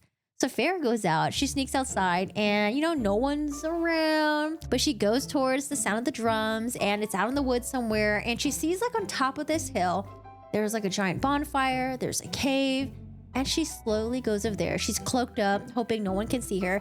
But I was like, wait a second, Farah, you're a human. Can't they smell you? Don't you smell like a dirty little human or something like that? But I don't know. Farah's in a cloak and maybe it has the smell of the fairies or something like that and they can't smell her. I don't know. Anyway, so she's going through the crowd and she sees there's a bunch of other fairies there. Some of them have masks, so they're from the spring court. But there are some fairies there with no mask on. Like she's like, oh, I wonder what's up with that. There is a cave. All the fairies are lining up. It seems like there's a grand show finale that's going to happen and they're all trying to line up. They're all trying to get in there. And Farah's trying to walk in, you know, trying to see if she can find Lucian. She can find Tamlin. She sees no one. But then all of a sudden, she gets cornered by 3 fairies. One of them grabs her and was like, oh, there's a human girl here. What are you doing here? And she's like, oh, I'm here with friends. Yeah, I'm here, you know. And they start cornering her. They start kind of like grabbing her a little bit. But then all of a sudden, we hear a voice coming from behind her. And we're like, okay, Tamlin's here to rescue her. Like, okay, let's see what's up. No, it wasn't Tamlin. She turns around and the voice says, there you are. I've been looking. No, that sounds like a woman's voice, is it? There you are. I've been looking for you. She turns around and she says, standing before me was the most beautiful man I'd ever seen. What? I was like, wait a second. Is this Tamlin? Maybe it's Tamlin without his mask on. Maybe he's in a costume. Who is this? No. She turns around and this stranger has dark, black, raven hair, deep blue eyes, so deep that it almost looks like it's violet. And I'm like, wait a second. We're about 50% of the way in the book. And has Sarah J. Maas been, hello? Has she been dunking us this entire time? Do we think that the love interest was going to be Tamlin? Maybe Lucian? No, I don't think it was Lucian. But is it actually this stranger? Hello, the most beautiful man ever? That's quite a compliment. She turns around and she's like, oh yeah, I've been looking for you, you know. For some reason, the three fairies that cornered her earlier, they saw a quick glance at the stranger and they quickly bowed their heads and GTFO'd out of there. It was almost as if the stranger's presence just commanded, I don't know, authority, fear. And so this new stranger, or the most beautiful man ever, he wasn't wearing a mask or anything. You could see his face. He was like, so what is a human doing here? Oh, I'm here with my friends. Yeah, they're fairies. Oh, I thought humans were afraid of fairies. Oh, you know, I grew up with them ever since I was young. We're like friends. Oh, where are they? They would leave their human friend on Kalanmai? That's interesting. Well, you see, they went to go get some refreshments. Yeah, refreshments. I'm just waiting here for refreshments. So don't worry about me. Refreshments. Those are already long gone. And so the stranger gives her a very odd look because he doesn't believe a word that she's saying. At the same time, she's like, hot man, hot man. I don't think she was like hot man, but I think she was just like, oh my God, am I in danger? What's going on? And the stranger, he leaves. He goes away and we never find out who this mysterious, handsome stranger is. Or not handsome, but the most beautiful, handsome stranger is. Oh, hold on. I need to read this monologue, okay? He smiled for a heartbeat longer. I've never seen anyone so handsome and never had so many warning bells pealed in my head because of it. Who is this stranger? And then so the stranger's like, enjoy the ride then. Stay out of trouble. At this point, she's like, okay, well, let me just see what's up with the main show. But Lucian catches a glimpse of her and his face was so shocked. He was like, he's like mouthing, what the F are you doing here? And he grabs her. I'm trying to imagine maybe Jacob from Twilight where, you know, I think there's a scene where Jacob grabs Bella and he runs so fast that she was getting really nauseated. Or maybe I think of a different, maybe it's like another vampire thing. I don't know, whatever. So he grabs her and he runs so fast and he brings her back to the house and he's like, what are you doing there? We told you not to go out there. Why the F you're not listening to us? Girl, what's wrong with you? You're gonna die. Lucian's like, you know what? I gotta dip out. I gotta go. I can't do with you right now, but do not leave. Stay the here.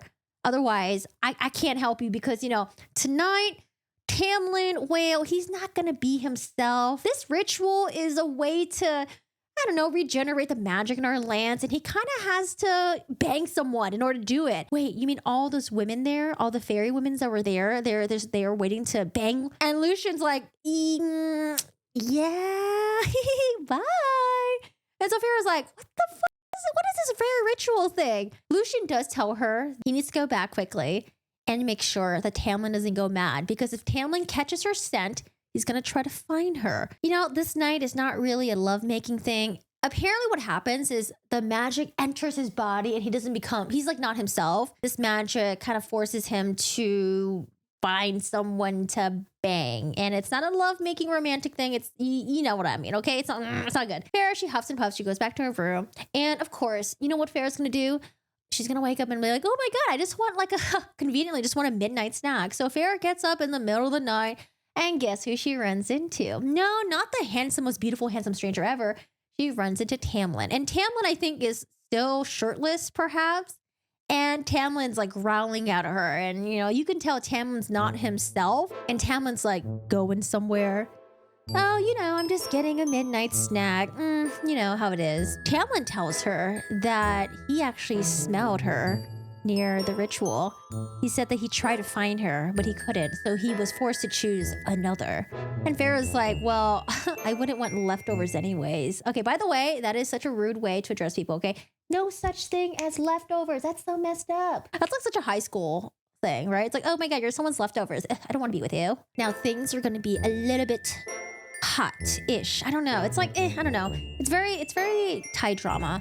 So Tamlin, again, he's not himself. He grabs her, pushes her up against the wall, and then he bites her neck. And we're like, wait a second, is Tamlin a vampire? Hello, Edward? Who are you? Well, he doesn't really puncture her neck. He just bites her just enough to maybe like bruise her a little bit. And then he's like, I don't know, he's like kissing her neck a little bit. And she's like, you know, like, she's kind of pissed at him that he slept with another fairy. But at the same time, she's like, okay, well, you're just acting like a monster right now. But before she storms off, let's get into her head and read her monologue. Everywhere I wanted him. I can't read this with a straight face. Okay. Everywhere I wanted him. Everywhere I was drowning in that need. It gets a little bit more than that, but we'll just leave it at that, okay? Like, she was like, okay, I see how it is, Tamlin. So before we get to the next part, I want to go back and talk about this most handsome stranger she's ever seen. Have y'all ever watched Peach Girl? It's one of my favorite anime. And for those of you guys who don't watch anime, sorry, I might lose you for maybe 10 seconds, okay? It'll be quick, I promise. But in Peach Girl, we have the main character. She's with the most handsome guy at school. He's gregarious. Everyone loves him. However, he ends up cheating on her with another girl, or accidentally. I don't know. There's a misunderstanding that happens. And so she ends up not being with him anymore. And we're like, oh, that was the guy of her dreams. But next comes in is one of her friends who they didn't really get along, but they do sometimes. I don't know. But he's wasn't the most handsome looking guy. He was just a whatever looking kid. But she ends up being with him. And I'm like, oh, hold on a second. Is Sarah J. Maas, is she pulling a Momo Girl on us where we thought we're going to be with Tamlin, but we're not? I don't know. I'm just so confused right now. Okay, anyways. So we go into the next day. Our girl, Feyre, she is going to be pulling an Amber Heard. When I say Amber Heard, I mean the court day walk where Amber Heard shows up trying to get her TRO and she's got a bruise in her face. And in order to show it off to the press, she's like, ooh, let me put my hair behind my ear so everyone can see this beautiful shiny bruise. So Feyre goes downstairs and she's got a giant bruise in her neck. And instead of covering up, I think she pulls all her hair back just so it is unobstructed by her hair and everyone can see. So she waltz on in and they're having their breakfast and she's like, oh, hi everyone. Good morning. I'm in a cheerful mood. La, la, la, la. Look at my bruise. Lucian looks at her. They both look so hungover. Lucian and Tamlin, they look like they're tired. They were hungover from whatever happened the night before. What's with the bruise? And Tamlin's like, I bit her. If she can't be bothered to listen to the rules, I can be held accountable for the consequences. Feyre, she's pissed off. She's like, you cornered me like a wolf. And I thought, I really thought Tamlin was going to be like, oh, I'm sorry for what happened. Forgive me. None of that. Tamlin's like, while I might not have been myself, we told you to stay in your room. He said it in a way that was so calm that it pissed her off so much. And she yelled, fairy pig. And she dips out. I'm like, fairy pig, is that the best you can do? Remember when Kim Richards called that girl she called Brandy? She called Brandy a pig slut. And I was like, it's giving the same vibes. I'm sorry, but she could have done better than say fairy pig. I think so. She storms off and they're laughing at her. So she's so pissed off. She goes into her painting room and she starts painting Tamlin and Lucian, the little portraits, but she made them look like pigs or something like that. Now, the next part is so disappointing because I love the part where they're groveling and oh, I apologize, I'm sorry. Or when two people are mad at each other and they start, slowly talking to each other again. I enjoyed that personally, but this was all done in I don't know, a paragraph where they apologized to each other at dinner. And I think Tamlin brought her a bouquet of white roses and then they moved on. I'm like, what? There's no groveling. There's no back and forth. I love back and forth. I love it when we have two characters that are very antagonistic towards each other, but at the same time, they're sweet. But at the same time, it's ooh, there's a push and pull, push and pull. I love the drama. Okay, give me the drama. Nothing much is really going on in the book at this point. Feyre decides to finally show up wearing a dress and everyone's like, oh, wow, you look so good in a dress. And she's like, oh yeah, I thought I would wear it once in a while. Alice was really happy because she's like, oh, thank God you're not wearing the tunic and the pants anymore. But Feyre's like, no, I'm still gonna wear that. But a little bit of lore on Alice. We learned that she's actually from the summer court. And the reason why she's in the spring court is because something went down where her sister and her sister's husband died. And so she had to do something to protect her nephews. But she doesn't really go into too much detail. I feel like I'm so nosy. I would keep asking people questions oh, so what happened? Oh, really? What happened? I don't know. I would just keep asking people, what happened? Oh, deep dive into more. And Farrah's kind of just oh, okay. Because I'm just so nosy. We do know, though, at this point in the book, a few months have already gone by since Feyre has left her crummy old house. Okay, let's just call it for what it is. Crummy old house with ungrateful family members. I'll say ingrate family members, but I don't know if that's a term. Now, remember, Feyre, she has been painting for quite some time now, and she's at the point where she's ready to show her paintings to Tamlin. She takes Tamlin into where her little art gallery is, her own little mini art gallery. She brings Tamlin in and she shows Tamlin all the paintings that she's been working on in the past couple of months. She's got a cottage where her house is. She's got a portrait of Tamlin. She's got like anything that she's been interested in, like the glen where like the sparkling water was, where Tamlin would go there during his childhood times. Like she painted all these awesome sceneries, the times that, you know, the places where they spent time together. But the one that really drew him in was a picture of her cottage. And she's like, oh, you can't have this. Like, this is so gloomy. You're in the spring court. Everything is so cheerful here. Like, this is not, it wouldn't even fit in. He's like, no, I want it. And before we get to the reason why, Tamlin, he just casually drops this. He's like, you know, I've had many lovers, noble birth, warriors, princesses. And we're like, damn, Tamlin, like, what, you trying to make her feel bad or something like that? With all these royalties, all these women, they're probably beautiful as hell. And Farrah's like, okay, what, are you trying to like make me feel bad or something like that? But they never understood me. What it was like to care for my people, the lands. And so at this point, Farrah's like, okay, I was jealous, but now I kind of feel you. So he tells her that the painting that she drew reminds him of that, reminds him of that he's not alone. And he looks at Farrah and she's like, oh. Am I the one that's connecting with you? Sorry, my sister does it a lot and it always irks me, but it's kind of cute. Farrah's monologue. Let's just say I didn't lock my bedroom that night. Girl, but no, he didn't come. Okay, sorry, Farrah. You had your hopes down. He didn't come that night, or I don't think any night after that. But anyways, now we're in the summertime. So we know at this point, it's about 6 months-ish since Farrah has been not abducted, but since she's been, I mean, not rescued either, but since she's had to come into Beast's kingdom, all right? So Farrah's like, oh, you know, what's, you guys are setting up for a party, what's going on? And it is the summer solstice, which I think I learned about summer solstice from, I think it was from Avatar, the last Airbender, right? Didn't they have a summer solstice where it was a day where there was like the most sunlight? It's summer solstice. They are going to throw a party. She's like, oh, okay. So like what happens at summer solstice this time? And she's kind of side-eyeing Tamlin. You know, it's like, are you going to be banging someone? Like, what's going on? But no, summer solstice, you know, there's singing, there's dancing, there's a whole lot of drinking. And who wouldn't like that? Me. I don't know. I don't like being around drunk people. A lot of drunk people are just really annoying. But anyways, she's looking forward to it.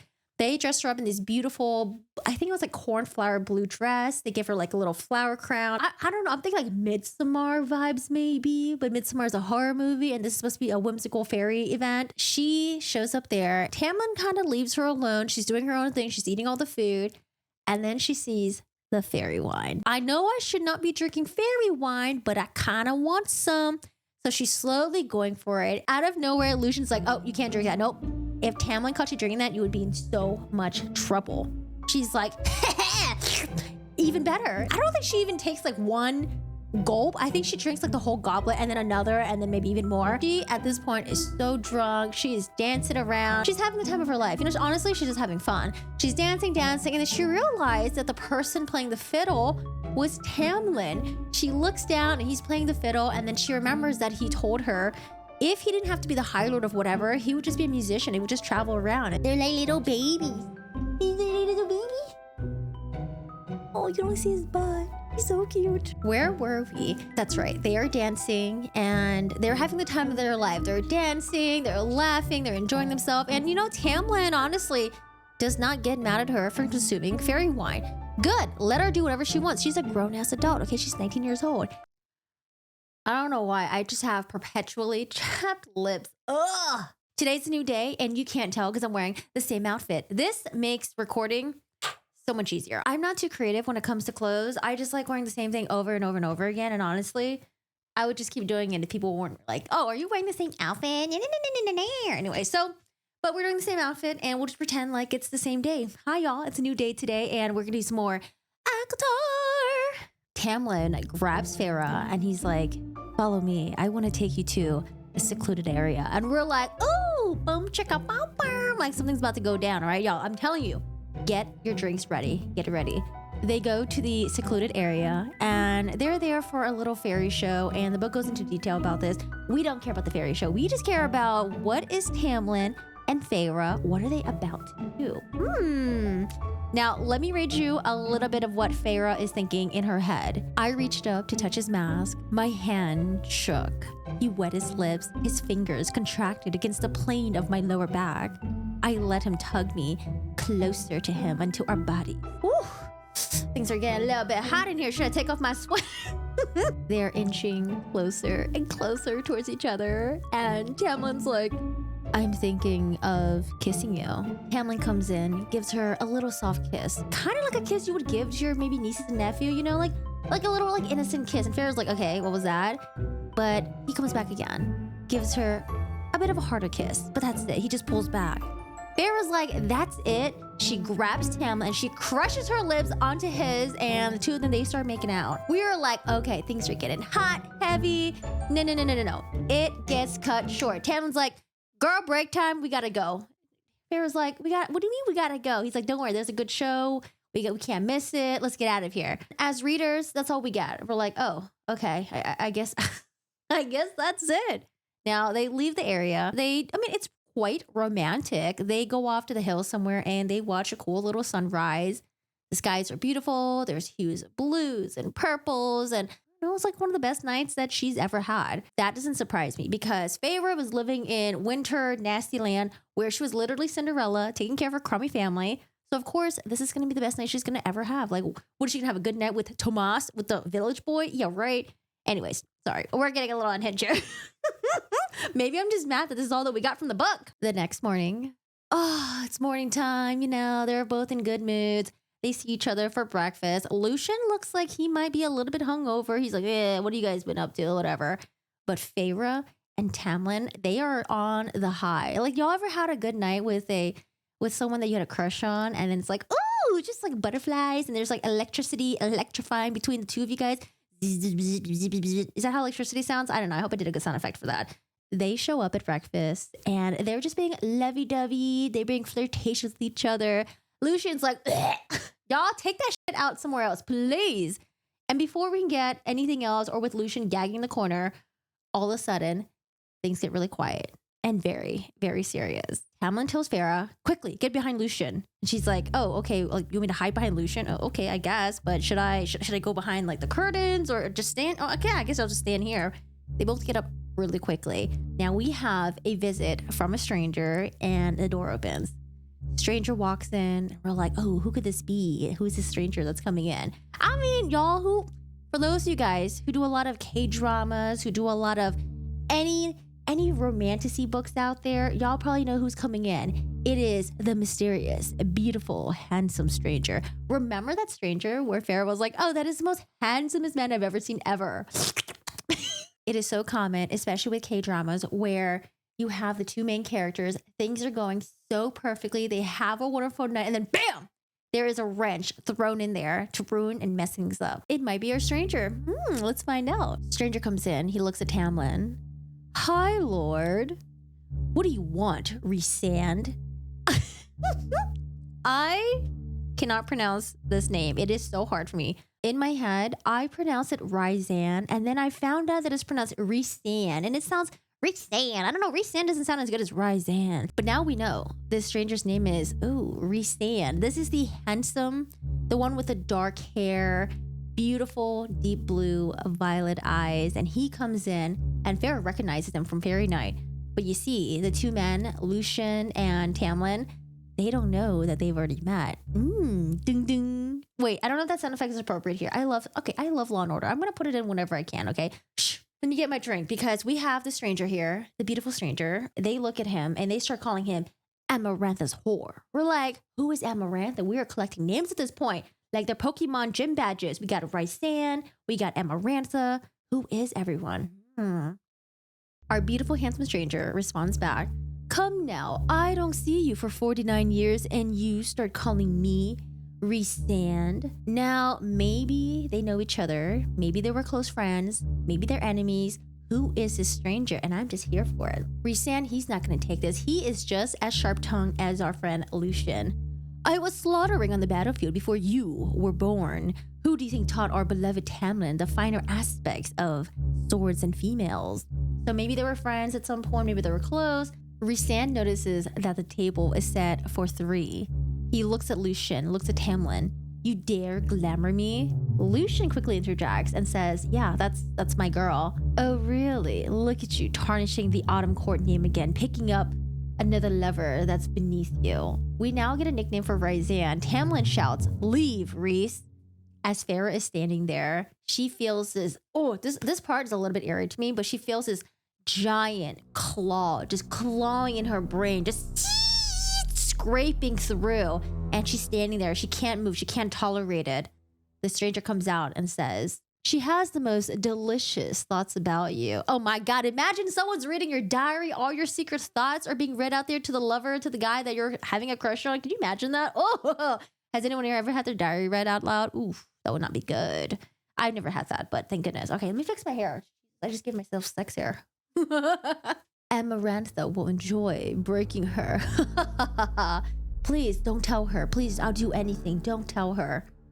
The stranger looks at Tamlin, looks at Lucian, and demands of both of them to bow their heads. No, no, no. Make sure your head touches the ground. Farah's standing there, and she's watching her two friends bowing their heads to this dipshit stranger. Please, please, anything. And then Rhysand, he's a little dipshit, like I mentioned. He says, perhaps I will, perhaps I won't. I don't know. We'll see and find out. I don't know why they didn't just grab him, just choke him on the spot. Okay, I'll just done that. Before our stranger leaves, he does look over at Farah and says one last thing. What is your name? Farah. She didn't want to give her name just in case, and she quickly thinks of a name. Let me think. Name. Okay, there's this girl that used to be friends with my sisters. Claire. My name's Claire Bador. Yeah, Claire Bador. Now, I want to point out, didn't the stranger claw through her mind? So wouldn't he just gather her name as well?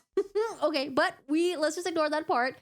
And so she says, my name is Claire Bador, and the stranger's like, okay, bye, peace out, and he leaves. Now, everyone at this point, they are very agitated, very anxious. Shooketh. Oh, I hate that word. Why did I say it? That night, Farah's sitting at her bed, and then a knock comes on the door. It's Tamlin. This is actually the first time Tamlin ever comes into her bedroom. We know what's going to happen. He looks defeated. He sits on the bed next to her, and he tells her, I'm sending you home. What do you mean you're sending me home? How? I've taken on your debt. You can go first thing. And Farah's like, bitch, you made me stay here this entire time when I could have let out. She did not say that, but we are thinking that. As readers, we're thinking that. Tamlin tells her, even if we stood against the blight, they would hunt you down. She would. Amarantha. If I was her, I'd be like, who's Amarantha? Is this your ex-boo? Who is Amarantha? Tell me about her. And I don't know why she is not nosy like me and she doesn't start asking a million questions. But she's like, oh, how long? A month? A week? A year? Still, no reply. Now, Farah takes this moment and thinks it's a good idea to cradle on top of Tamlin.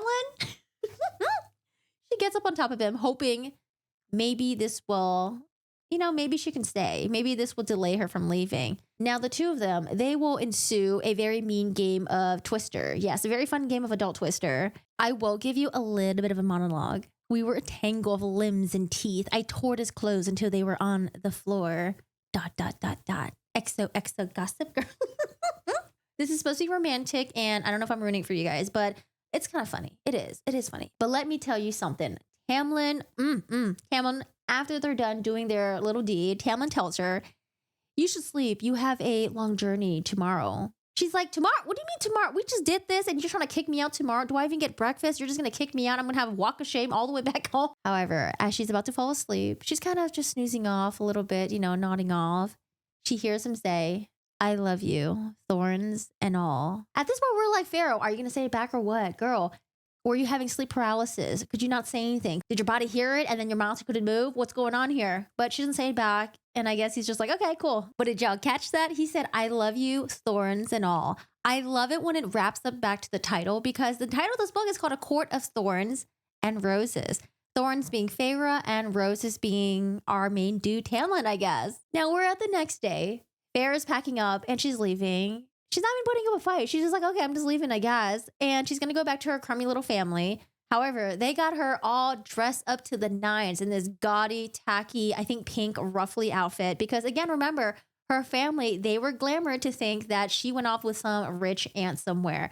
And Alice, she's a little bit, you can tell Alice is not really in a good mood, but she's hoping Farah is set up and everything. Lucian, on the other hand, Lucian is feeling extra snarky this morning. He looks at Farah. I thought you were smarter than this.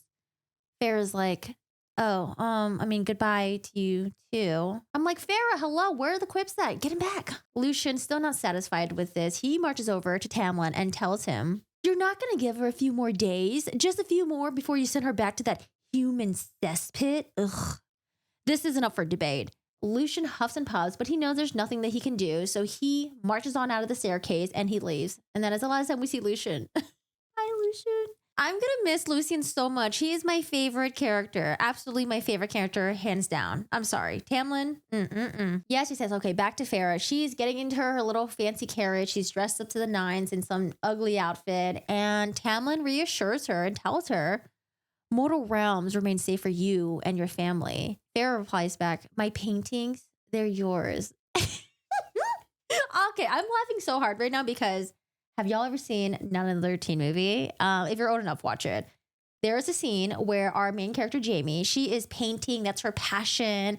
And when the main guy goes over to her house to find out what she's been painting all along, the camera pans over and it's just stick figures, which is hilarious because you see her like concentrating so hard. She's painting and then it's just like a stick figure of her and her mom and they're just holding hands and it looks very funny. So it would be so funny if Farah left behind a bunch of paintings for him and they're just all stick figures or they just look like crap. But we know that it doesn't because they already had that moment where he shows him all of the paintings, but I think it would be so funny. I'm sorry. I was thinking like funny moments in movies. Okay, that's just how I am. As Tamlin is saying goodbye to Farah, he leans over into the carriage and again, he tells her, I love you, Farah. Does our girl Farah say it back? Nah, she just sits there and she's like, I got a fishbone in my throat. I can't reply. She says her throat felt stuck and she couldn't say anything back to him. You're not going to see him for God knows who, how long. And you can't even say, I love you back. Maybe, just maybe she don't love him. Where are we at with this? Farah, what's going on? She makes it back 2 days trip to her little house, but she realizes, wait a second, this is not the same house where I left them. This house is a grand chateau made out of pure marble with an emerald roof. Where are we at? Wizard of Oz? And the house is as big as Tamlin's estate. I know that Tamlin says he was going to take care of our family, but damn, they like super won the lottery right there. They got the Powerball and they won the, what's the other one called again? They got the Powerball and they got the Mega Million, both of them. Bang, bang. As she pulls up to this grand old house, her siblings come out and they lower their heads and they bow. She's like, girls, you don't recognize me? I'm your sister. Hello. They look up. They're like, oh, wait, Farah. Oh, it's you. We didn't recognize you. Oh, look at you looking all clean now. Your mustache is gone. Your hair legs are all gone. But they didn't recognize her. Elaine's all, oh my God, I miss you. What happened to Aunt Ripley? Blah, blah, blah, blah. Farah's story is Aunt Ripley died and she left me with a chest full of jewels. I got an inheritance. Like, I'm also rich as well. Okay, I do have a problem with this, but we'll talk about it in a little bit. Nesta, for some reason, seems a little bit quiet. She seems not as, oh, I miss you, but we know how her relationship is with Farah. She's always been the mean, older sister, snobby, da-da-da-da. But she's acting really weird because you would think at this point, Nesta would be so happy to be filled with riches. Because again, she was the one who cared so much about her appearance, cared about her reputation, even though her family, they were poor as heck. You would think she'd be so happy, but she's a little bit off. Maybe she's not happy that Farah's back. Maybe she's jealous of Farah. Farah finds out that when she was taken away by Great Aunt Ripley, there was a stranger that came to the door and told her father, hey, I'm a very rich dude and I want you to invest my money. And here's a chest full of gold just to, have me as your client. But not only that, the investments, they did so well that double the money was pouring in and they again became very, very, very rich. I'm like, this is way too good to be true. I have a lot of issues with this. Should I keep my mouth shut? Okay, keep my mouth shut. Let's keep going. The father's limp has improved because, all of a sudden a stranger walked by the house and was like, hey, I got this tonic here. Would you like to try some of this? The father drank the tonic and he's like, oh, boom. I'm all good now. I'm all well. I can walk perfectly and I'm super rich. I don't know why they weren't very, when good things are happening to you, you're not gonna question it, you're just gonna accept it. So I guess. To me, this is way too much of a fairy tale happy ending. Like everyone's rich again, the father's cured, da-da-da-da, they live in this beautiful house. And it's not even a modest house, it's this ginormous mansion estate thing made of marble, made out of emerald roof. Who needs an emerald roof? For what? Is it solar powered or something? Maybe it's solar powered. Like I know our girl, Sarah J. Maas, loves fairy tales, but this was a little bit too much fairy tale for me. A little too much. Okay, we need some despair. We need a little more drama. Claire's happy that her family has been taken care of. Now, we do have an interaction with Nesta at some point, and we find out why Nesta has been a little bit off, why she's been a little bit maybe jealous sister. But no, really, Nesta tells Farah, your little beast's trick didn't work on me. I thought I'd gone mad, but then I saw the claw marks. Again, imagine Ariel Kibble. Apparently, Nesta went to the wall. She tried to find Farah, but she couldn't figure out a way to get into Prythian. I think this is, you know what? Actually, I know for sure. I know at this point that our author was very inspired to give Nesta a character development arc, because Nesta was she was an asshole, okay, in the very beginning of the book, and then all of a sudden Nesta cares and she's kind of a good person. So Nesta's like, tell me everything. Farah tells her everything, what went down with all the fairies, with Lucian, with Tamlin. And you know what Nesta says at the end of the conversation? Nesta's like, oh, okay, can you teach me how to paint? That's all she cared about. I don't care about your fairy tale with the 2 hot fairies and the redheaded one. Just teach me how to paint. All right, so Farah's back with her family. She hasn't heard a word from Lucian, from Tamlin. They haven't visited her. I mean, honestly, she has not been there for very long. They throw a grand ball for her, hoping she'd meet someone. She doesn't. However, the next day, the father, he is counting all the jewels that Farah had in her chest. Remember the chest that she inherited from Greedon Ripley? He's counting through the jewels and he's like, oh, I'm gonna invest this money.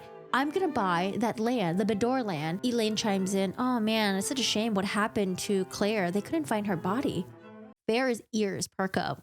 Claire? Claire Bedor? And they're like, yeah, her house burned down. They couldn't find Claire. She's missing. Farah, you knew what you were doing. You knew what was up, okay? When you gave that name Claire Bedor, you knew exactly what you were doing. Don't be trying to be playing games here. And so Farah, she gets up and she's like, oh, okay, something has gone down. The fairies, they crossed the border. They came, they set the house on fire, and they took Claire. It was supposed to be us. It was supposed to be our family. And at this point, Nesta, she already knew what was going on.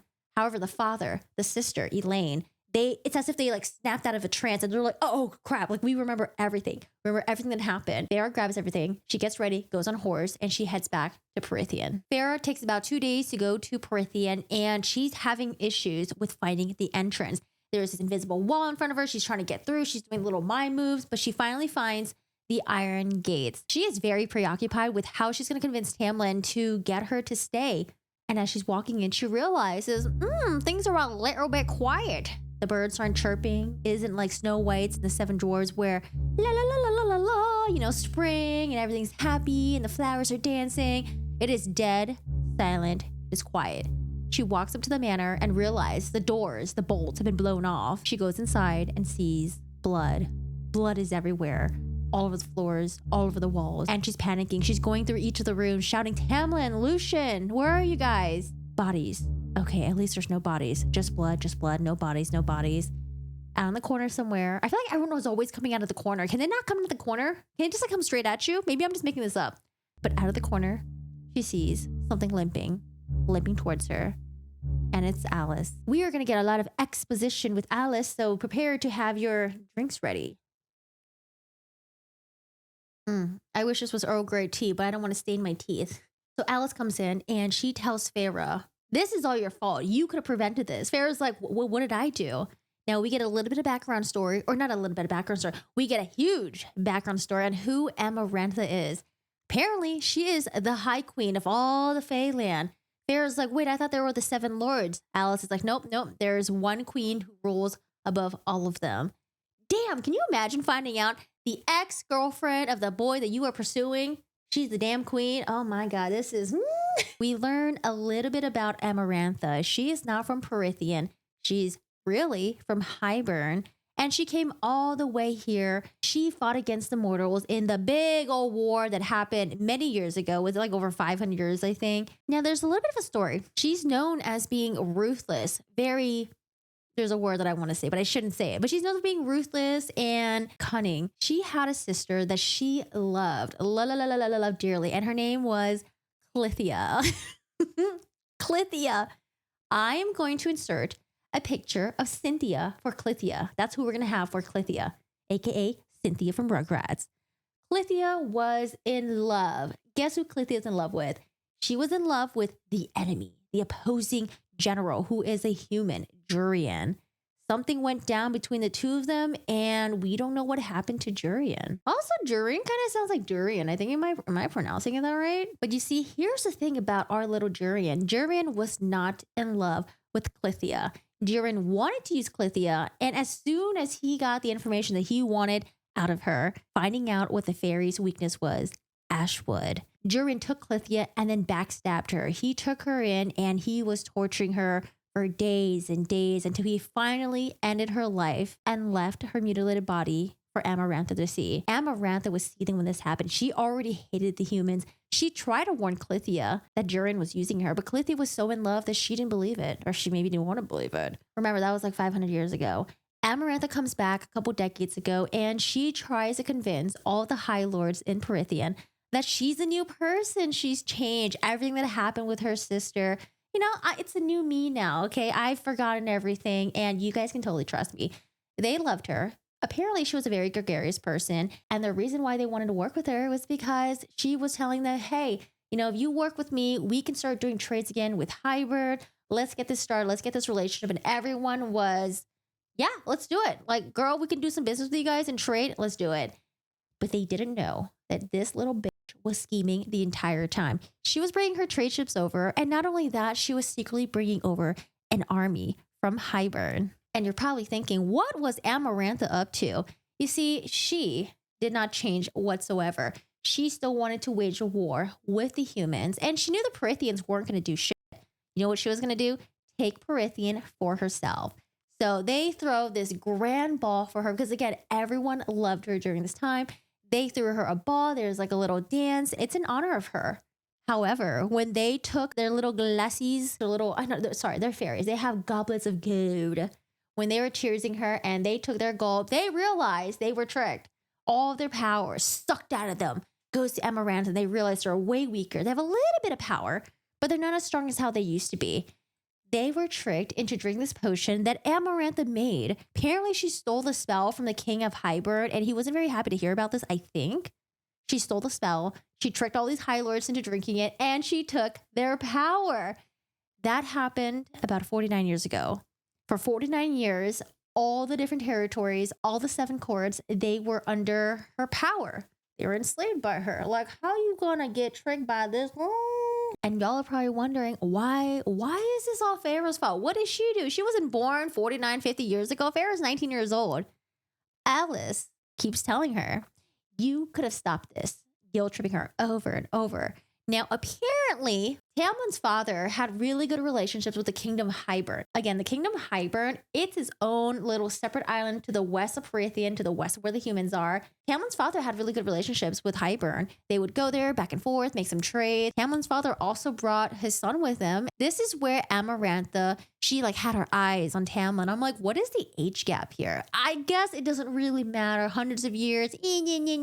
But she had her eyes on little Tamlin. Ooh, that sounds kind of weird. And ever since then, she had a thing for Tamlin. But Tamlin was like, no, I heard this bitch was crazy. I heard what you did during the war. I know how you treat your humans, and I don't want anything to do with your hot mess. So she wasn't very happy with that. After his powers and everyone's powers were taken away at that ball that they had, he tried to make amends with Amarantha, try to get his powers back. So he sent Lucian there, which I don't know, why would you send Lucian there? Lucian, he's got a sharp tongue, but he sends Lucian there to make amends.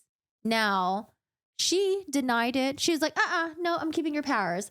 Lucian tells her to crawl back to the hellhole. No, I think he says, crawl back to that shithole that you came from. She was pissed off, angry, and she, bye-bye to the eye. Oh, that's pretty poetic, isn't it? She was the one that gave Lucian that giant gaping gash on his face, and he had no eye. Wait, did I not mention this? Oh no, I'm sorry, y'all. Lucian was missing an eye, and in place of that, imagine, I hate making HP references all the time, but imagine the golden, what was it called again? The golden snippet? The golden snicket? I don't remember. It's been a long time since we got into HP stuff. Just imagine the golden thing in his eye in place of it. So he's been eyeless, but he has another eye. He's got a beautiful brown eye on the other side. And Tamlin fixed up Lucian's eyes, gave him the little golden eye thing to, make amends, I guess. Oh, I'm so sorry I sent you there to that witch's lair. I should have went there myself, but I sent you instead. Lucian, he's forgiving, I guess. And now we have another masquerade. Amarantha, she felt really bad for what happened to Lucian. She wanted to make amends with everyone, so she invited everyone to Spring Court. As a matter of fact, everyone else in the other kingdoms. And she was like, let's throw a masquerade. You know, I want to say sorry for what I did to Lucian. And then also, let's celebrate. Let's celebrate this. They all go there. I don't know why they trust her, but they go there. They go there hoping to get their powers back, hoping Amarantha would change her mind. I don't know why she would, because at this point, she's literally the queen. And the moment you give their powers back, they're probably going to tear her apart. It's like, she's going to be rip that chicken. Amarantha says out loud, Tamlin, if you join me as my lover and consort, I will give everyone their powers back. Tamlin, he's got a little bit of the Lucian side right here. Tamlin says, I would sooner rather take a human to bed, marry a human, than to touch you. You know, your own sister, she preferred a company of a human over you. Ooh, it is sad that if he didn't mention the last part with the sister, you know, the sister that died in the hands of the human, Amarantha probably would have forgiven him. But no, instead, she cursed him. This is where we get the Beauty and the Beast curse. She cursed the entire Spring Court and told them they had 49 years to find a human woman who would fall in love with Tamlin. But it's not that easy. There's a lot of qualifications. Let's go through the qualifications because it's a lot. Find a human girl. Oh, wait. Humans are apparently vain, so that's why we're going to cover your face, your beautiful face, with a mask so they can't see what you look like. I was like, why not just make him ugly? Why put a mask on? Because I feel like the mask and the mystery makes it even more like, ooh, alluring. Anyways, back to the qualifications. But this human girl has to kill a fairy that's a close friend of Tamlin, and it has to be out of hatred, pure hatred, and it can't be provoked. Oh, God, that already seems a little bit exhausting. She has to fall in love with him, and this is where we understand where Alice is coming from. She has to say, I love you. And we know that did not happen. She had 2 chances to say, I love you back, but she never said, I love you. I don't know why she didn't. Alice is like, you are stupid, silly, silly girl. And this is where I see Tina all over, because Tina's like sassy, stupid girl. You could have broken it. All you had to do was say you loved him. Remember when Lucian told Tamlin, why are you sending her away? There's only a couple more days. You still have a couple more days. Tamlin's like, it's not up for debate. We're like, okay, hold on a second. Tamlin, you are such a dummy. You should have let her stay for another couple more days. Seriously. All she had to do was say, I love you back. I think you just gave her a little bit more time, maybe a couple more hours, let her be comfortable. She probably would have said, I love you back. Like, this curse would have been broken and boom, bada bing, we would have been done the story at 50%. I can see why Lucian was pissed off at Tamlin. I don't know about that fairy. Okay? Feyre, guilt trip accomplished. Feyre feels so guilty, and she tells Alice. Alice takes Feyre through the mountains because apparently Amarantha, she rules over underneath the mountains area. It's like dark, mountainy, gloomy. I don't know, maybe like high altitude. Ooh, I don't know if I could breathe over there. Get some ginger root with you. Alice, however, she's not going to come with our homegirl. She's like, okay, well, I'm just going to drop you off here and I got other things to do. Oh, okay. But let me give you a couple of rules, okay? Rule 1, don't ever drink the wine. It's nothing like the summer solstice. Remember what you had there? You had fun, you were dancing.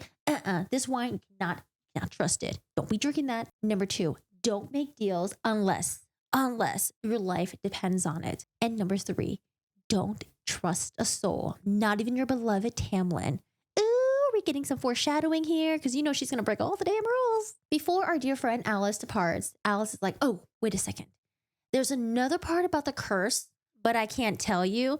Keep your eyes open and listen with your ears. We're like, okay, we are going to be reading very intently because something is going to come up. Read very intently, and I'm going to try to tell you the story, and y'all listen very intently. We can do this. Let's go. Now we know why Andres was on the other side of where the human realm was. He was there to sacrifice himself. That way, one day, they could find a human girl who's willing to kill a fairy out of hatred, unprovoked. Apparently, they attempted this so many times, but all the human women would see the giant wolf and be like, well, I'm getting out of here. They wouldn't even attempt to kill it. I mean, who would? It's a giant wolf. And wolves are cute. Why would you kill a wolf? Damn, that's messed up. Miss Little Feyre, she makes her way through the mountains alone at this point because Alice said, bye-bye, girl. You on your own. And she ends up getting caught. She gets caught by those weird little, remember those invisible things that Lucian and Tamlin were speaking to? The one that had little like veiny, membranous bat wings? These are called ACOTARs. ACOTARs. The ACOTARs caught her in the mountains and they dragged her butt up to where Amarantha was. She's thrown down there. She looks up. She sees Amarantha in this giant throne. Amarantha, let's get a little description about her. She's the sort of ex-girlfriend, not the ex-girlfriend, never made it to a girlfriend, but you know, she was denied. Anyways, she was in a black throne. Amarantha sat up there. Farrah had the gall to think, oh, she's lovely, but she's not devastatingly beautiful like I thought she would be. I guess in my mind, I overhyped her up. Now, Farrah, it's a good thing that she cannot read minds, okay? Because she probably snap your neck right there. Amarantha had red, golden hair, probably long, probably beautiful, blah, blah, blah. She had a golden crown sitting on top of her head. Can you guess it? What color of her skin was? It was a snow white, pale skin, because apparently no one likes to go out and tan. Her lips were luscious, ruby red, black, creepy onyx eyes. Have you ever seen those horror movies where the ghost just has black, creepy onyx eyes? I don't know, like beady black eyes. That's what I'm imagining for Amarantha. I'm like, yo, this girl does not sound very cute with these onyx eyes. Amarantha, I'm not quite sure who I'm choosing to be her yet. I think I wanted to do Melisandre, but I could not find a picture of Melisandre looking very creepy or at least sinister enough. Oh, I think we may have settled with Queen Beryl. Yes, because Sarah J. Maas, she likes Sailor Moon. Sarah J. Maas and I have a lot of things in common, and she likes Sailor Moon. I like Sailor Moon too. When I was growing up, Sailor Moon was the, yeah, I think Queen Beryl's a good one. Yeah, she looks evil, sinister. Let's go with Queen Beryl. Not only does she see Amarantha up there in this throne, looking all kind of cute, but not as beautiful as she thought she would be, she sees sitting next to her was Tamlin. Tamlin? I don't know, this guy acting like he doesn't know her. He was very quiet, stoic, no reaction, no emotion whatsoever. Not only that, she notices Claire Bedore. Now, Claire Bedore, you can guess, she was not alive. Claire Bedore was deceased. And let's just say, based on the description of Claire Bedore's body, it wasn't a clean death. Yikes, Farrah, look at what you did. Amarantha looks down at this little tiny human. What's this? I've come to claim Tamlin. Who says it like that? It's like, he's my property. I've come to claim him. Amarantha looks over to Tamlin. You let me torture this innocent girl to keep this one safe? Tamlin doesn't say anything. Nothing. Doesn't stir. Nothing at all. No reaction. No emotion.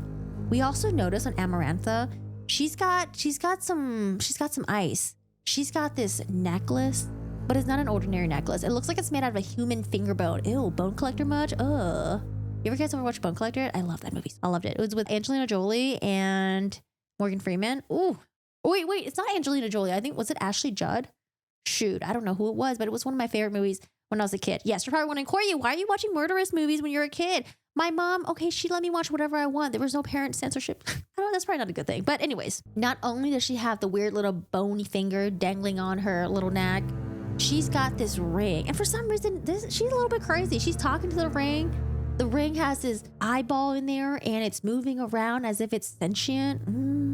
She's talking to it and whispering to it. It's a little bit creepy, but I mean, honestly, for me, I'd be like, oh, that's kind of cool. I like the creepy vibes. You've come to claim Tamlin. Let's make a bargain. Ooh, bargain. What was that rule number 1 or number 2 or number 3? Oh God, we're about to break a rule right now. You complete 3 tasks and Tamlin is yours. Farrah, she thinks she's in a position to bargain, and Farrah is like, I want his curse broken too. I want everyone to be able to leave, and I want them to be free from you forever. Whatever, sure. Okay, yeah, I'll agree to that. But you know what? Let me make it a little bit more spicier. I'm gonna give you a riddle, and if you can break this riddle at any point, I will instantaneously break the curse. Anytime, anywhere. Anytime, anywhere. Where's that from? Oh, it's from this fighting game that we used to play back in the 90s. Oh, I'm going to be very honest. I solved the riddle. I solved it pretty quickly, but I had the answer, but it didn't make sense. And I was like, okay, maybe I didn't solve the riddle after all. But then when we got to the end, I was like, yep, I solved the riddle. Although I don't really understand if it really makes sense or not. Farrah all of a sudden feels she's getting hit from all sides. The ACOTARs are back, those membranous little wing bat things. Ugh. And they are beating the crap out of her. She had blood spraying from her mouth, taste the metallic of the blood. And yeah, I think she kind of like went to like, she got knocked out. Sucks. Oh God, Farah finally wakes up, but she's probably not like this. She's probably like this. Maybe her eyes were all swollen. Her nose was completely broken, blood gushing. It was pain, blistering. She did not waken up in a beautiful bedroom like the one that she was staying at in Tamlin's beautiful estate. Nope, she was in this nasty, dark, dingy, cold dungeon. She can hear screams in the backgrounds of other people there, probably other prisoners that are being tortured. No one's there to help her. She's hungry. And she just has this immense pain. I can't imagine the broken nose. It's just concentrated on your face. I don't know how you even deal with that. It's just blood's right there. But luckily, she hears a voice. Farah? She turns up and sees, oh, thank God. Lucian, it's you. Where have you been? Lucian's like, why are you here? We told you to stay away. We thought you were going to go back to the human land. Why are you here? I mean, come on, Lucian. It's pretty obvious why she's here. She's here to get her boo. Cheryl's looking at me right now. He's like, girl, you tell your story. I do my best, Cheryl. Lucian can heal. He's still got his magical powers. And he does his thing and heals Farah. But doesn't heal her to 100% because it would be a little bit too sus if she was just all of a sudden better. He needs to make sure that he heals her just a little bit, but at least he fixes her nose so it's not broken and nasty and gashy anymore. Although I feel like that is still pretty suspicious if Farah just all of a sudden just has a non-broken nose anymore. But it's okay. Now we do find out from Lucian. Remember the jewelry that we're talking about on Amarantha, her drip? She had that bone finger. She had the eye, little ring thing. And apparently, we hear the conclusion between what happened with Jurian and Amarantha. Now, remember, Jurian is the one that was dating Amarantha's little sister. Jurian betrayed her, found out that fairies were weak to Ashwood, used that against the fairies, got the humans to win the war, essentially, and that's why the fairies were forced to sign this treaty. Jurian apparently went head-to-head with Amarantha in this ginormous battle. Amarantha was not listening to anyone's orders. The King of Hyrule was telling her, hey, like, we need to concentrate. I need to come back here, back me up in this fight, or we're going to lose against the human. I don't care. I'm going to get my revenge on this little human, and I'm going to avenge my sister.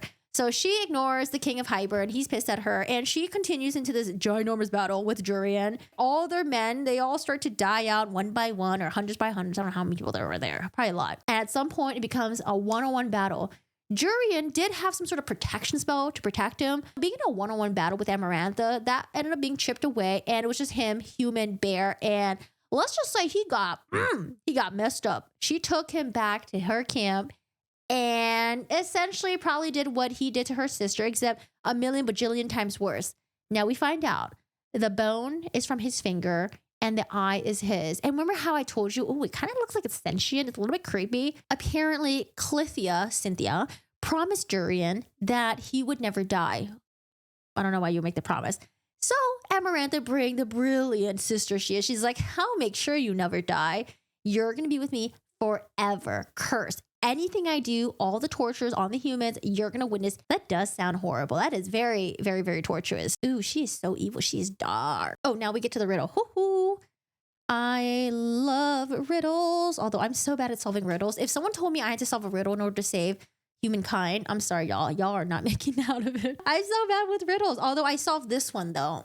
I should give myself kudos points for that. We find out that the first trial is the next day. Oh my God, does she even have time to prepare for this? They drag her butt out of the prison, and she's again in front of Amarantha. Amarantha, she's a little bit disappointed. And remember, how does she know about Claire Bedore? Obviously, our man, the mysterious hottie, Rhysand, told Amarantha about Claire Bedore. Amarantha summons Rhysand. I thought you told me that this was her. I mean, all humans, they all look alike to me. Ugh, whatever.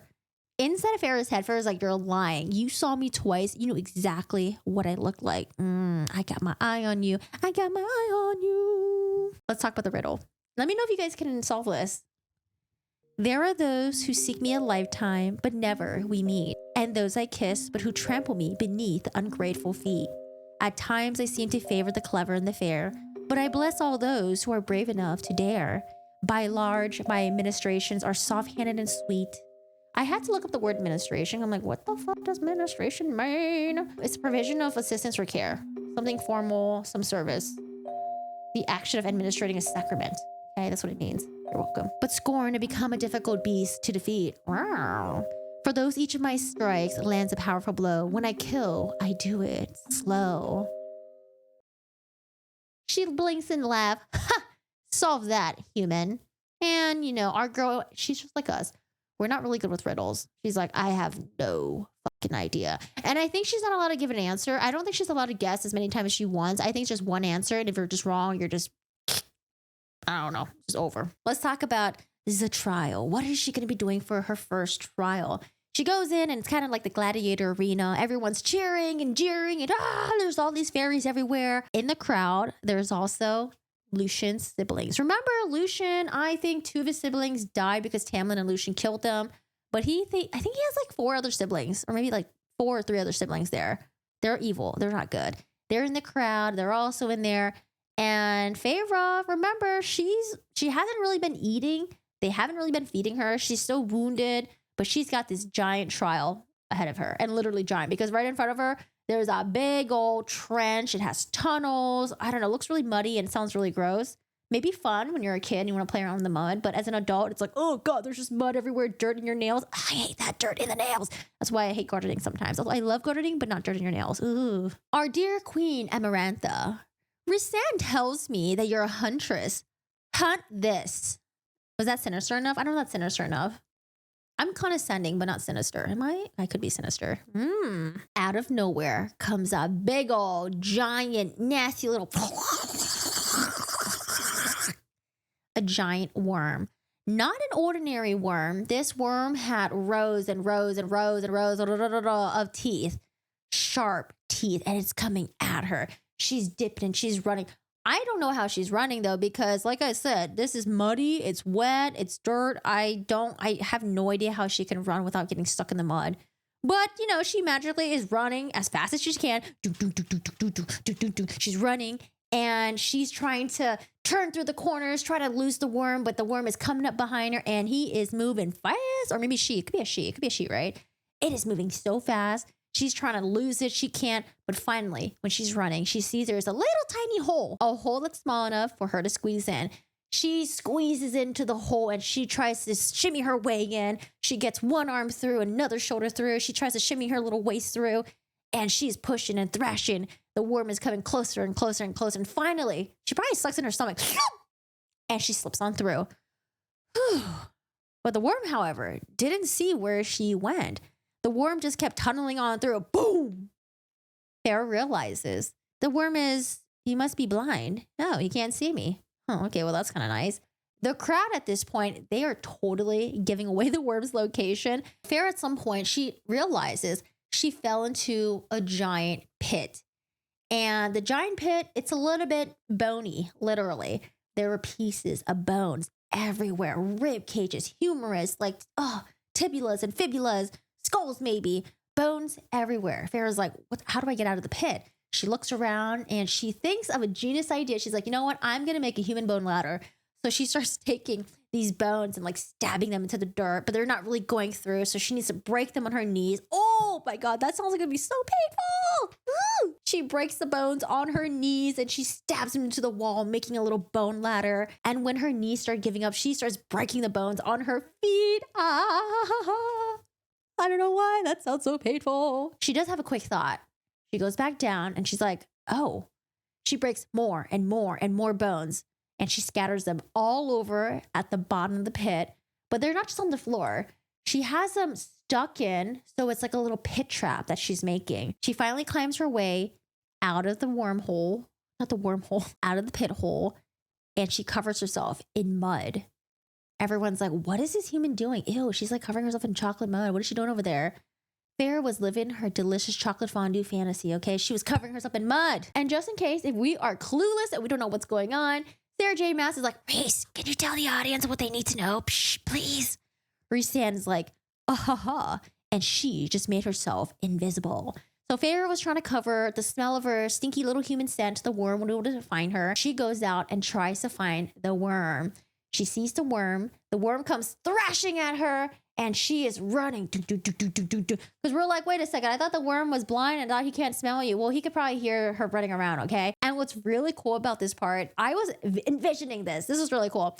As Farah is running and turning through the corners, you see, she put bones on each corner. So anytime she had to run really fast around the corner, she would grip onto the bone, swing herself around the corner, and gain even more momentum. That way, she would be running faster and faster and faster. I was like, oh, this is so cool. That is so freaking smart. So she keeps doing this, running around each corner, swinging herself around. And then finally, the pit is coming up. She's running and running, and she just jumps right into the pit. Now, you're probably thinking, wait, Farah, you're going to get stabbed. No! There's an area in the pit that she left blank. That way, there were no bones sticking out. She jumps to that one spot. She rolls in, and the worm quickly comes after her and gets a little chunkly of her arm. She sits there, and she realizes, oh, the worm's not moving. It's still. It's dead. Way to go, Farah! Our Queen Amarantha, aka Queen Beryl, is not happy, of course, but she plays it off. Well, I guess anyone could have done that. She also brings up how a lot of people in the court had huge bets on this. I mean, it's not a good thing, though, because wouldn't all the money just go to Amarantha anyway, since she's sort of the government? Anyways, apparently a lot of people made bets saying that she was going to die within the first 5 minutes, 10 minutes, blah, blah, blah. But only one person said that she was going to make it out alive. Who do you think that person was? Do you think it was Lucian? Do you think it was Tamlin? It was our boy, Rhysand. Before Farah got to celebrate, she was dragged away. We hear from Amarantha, Rhysand, come here.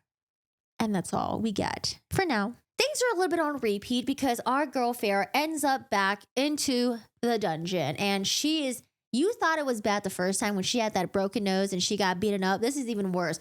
Her arm was bleeding. It was swelling. There was like ooze coming out of it. And the food that they kept feeding her wasn't even good food. They kept, like, you would think, oh, maybe she got some kanji, some bread. No.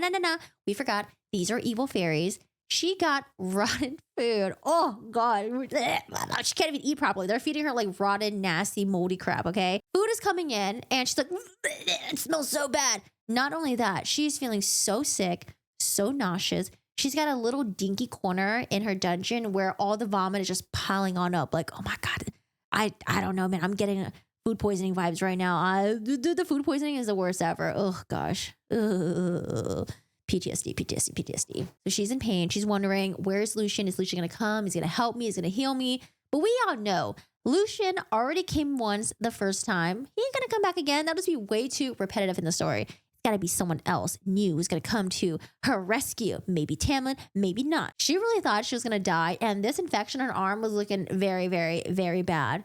All of a sudden, a very deep darkness comes through the door. The door doesn't open, but there's a darkness that just emanates right through it. The male figure came out of the darkness and she barely looks over because remember, she's like not feeling well. She barely looks over. Go to hell. It's Rhys. Our man Rhys comes in and he's trying to play it all cool, but don't forget, in the corner of the room, there was the vomit.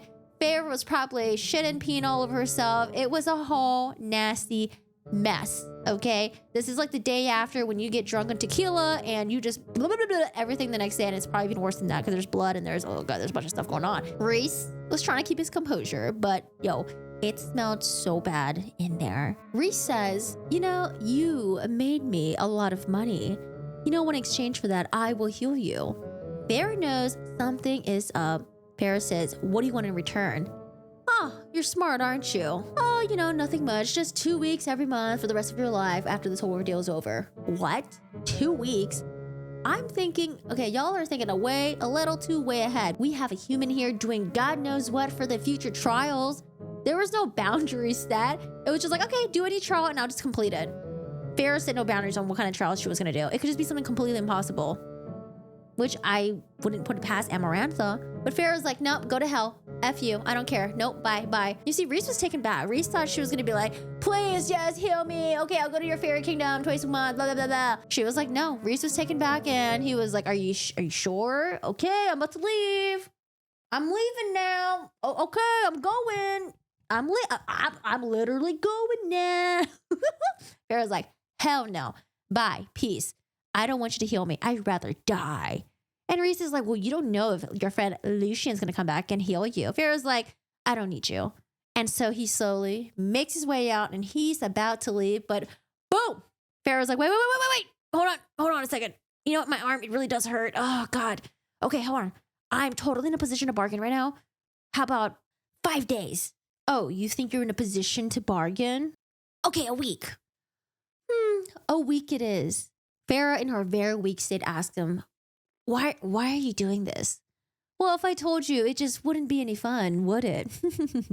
He grabs her arm, quickly mends it, but it's not going to be, I don't know why he does it in the most painful way ever. I'm pretty sure he could have done it in a way where she wouldn't feel any pain, but she feels the bones, the flesh like morphing back, and it gets fixed. It sounds really painful. But not only that, she noticed her arm has all these black swirls and whirls all over the place. She just got tatted up all over. And not only that, and the palm of her hand was a giant Millennium Puzzle eye. I think the Millennium Puzzle has an eye, doesn't it? Yu-Gi-Oh! Whoa. She's got a giant eye. It's a little bit creepy though, because, does that mean he's going to be watching her, everything she does? Ugh. Us readers, we know what's about to go down. We are about to enter into our jealousy arc. Yay! Jealousy! Oh, by the way, Talon's been here the entire time. He's been right by Amarantha's side. He just can't say anything. He wants to make sure that Farrah is protected. He's going to have no emotions towards her. I think even Amarantha was like, hey, is this your new girl? He's like, nope, I don't know who the fuck she is. I don't know her. I don't know who she is. We find out that the trial is not like an everyday thing, which is good. That means Farrah can get in some rest in between. I think the trials happen every full moon, which is that every month? I don't know, maybe in the Fairy Kingdom it's every month. I could have sworn full moons were like not every month. I don't think they are. Not in our world. In between, Farrah's got some time to kill and she has to do chores in order to, I don't know. They're just trying to torture her at this point. But there's this one chore that they made her do where she is scrubbing the floors. They gave her a sponge. They gave her this dirty ass water. And Farrah's like, how am I supposed to clean the floor with this dirty, nasty, danky water? And no matter what she does to try to clean the floor to get it to be shiny, it just gets dirtier and dirtier and dirtier. It's as if a horrible curse was put on the bucket of water or the sponge. They did tell her that if you don't clean this floor within an hour, that we are going to lash the crap out of you. She's going to get punished. She's going to get tortured. And she's trying to clean. Nothing's happening. But all of a sudden, a beautiful woman appears. Red hair, brown eyes. Can you guess who she is? She is Lucian's mummy. Mummy. Lucian's mom thanks Farrah because on the day of the trial, she didn't want to give Amarantha her name. So Amarantha grabbed Lucian and was about to torture him, but then Farrah was like, oh, no, wait. My name's Farrah. Chill. My name's Farrah. So his mommy just wanted to come and thank her for that. And like a fairy godmother that she is not, she whipped up a little spell and all of a sudden the water was clean. The sponge was clean. Farrah was finally able to clean the floors. I don't know, just a little side quest. There's another chore that they want her to do. And now it is, I don't know where she thought of this. I thought it was kind of interesting. They want her to separate the lentils from the ashes in the fireplace. Yes, the lentils, beans from the ashes. And Farrah's like, okay. But it was I think it was almost complete darkness. She couldn't really see. No matter how many times she sifted through the ashes and she picked up the little lentils, it just felt like more and more lentils just popping out of nowhere, no matter what she did. They did tell her, you better clean all this up. Otherwise, the occupant is going to peel your skin when he returns. She wasn't told when the deadline was, so she's trying to get the lentils out. And no matter how many times she does it, lentils are appearing up everywhere. All of a sudden, the door opens. Farrah gets up. She's getting ready to attack. She grabbed like an iron, those like iron pokey things in the fireplace. I think she grabbed one to protect herself just in case. It is our stranger. Hold on. I need to stop calling him stranger because we know his name at this point. It is our friend, Resand.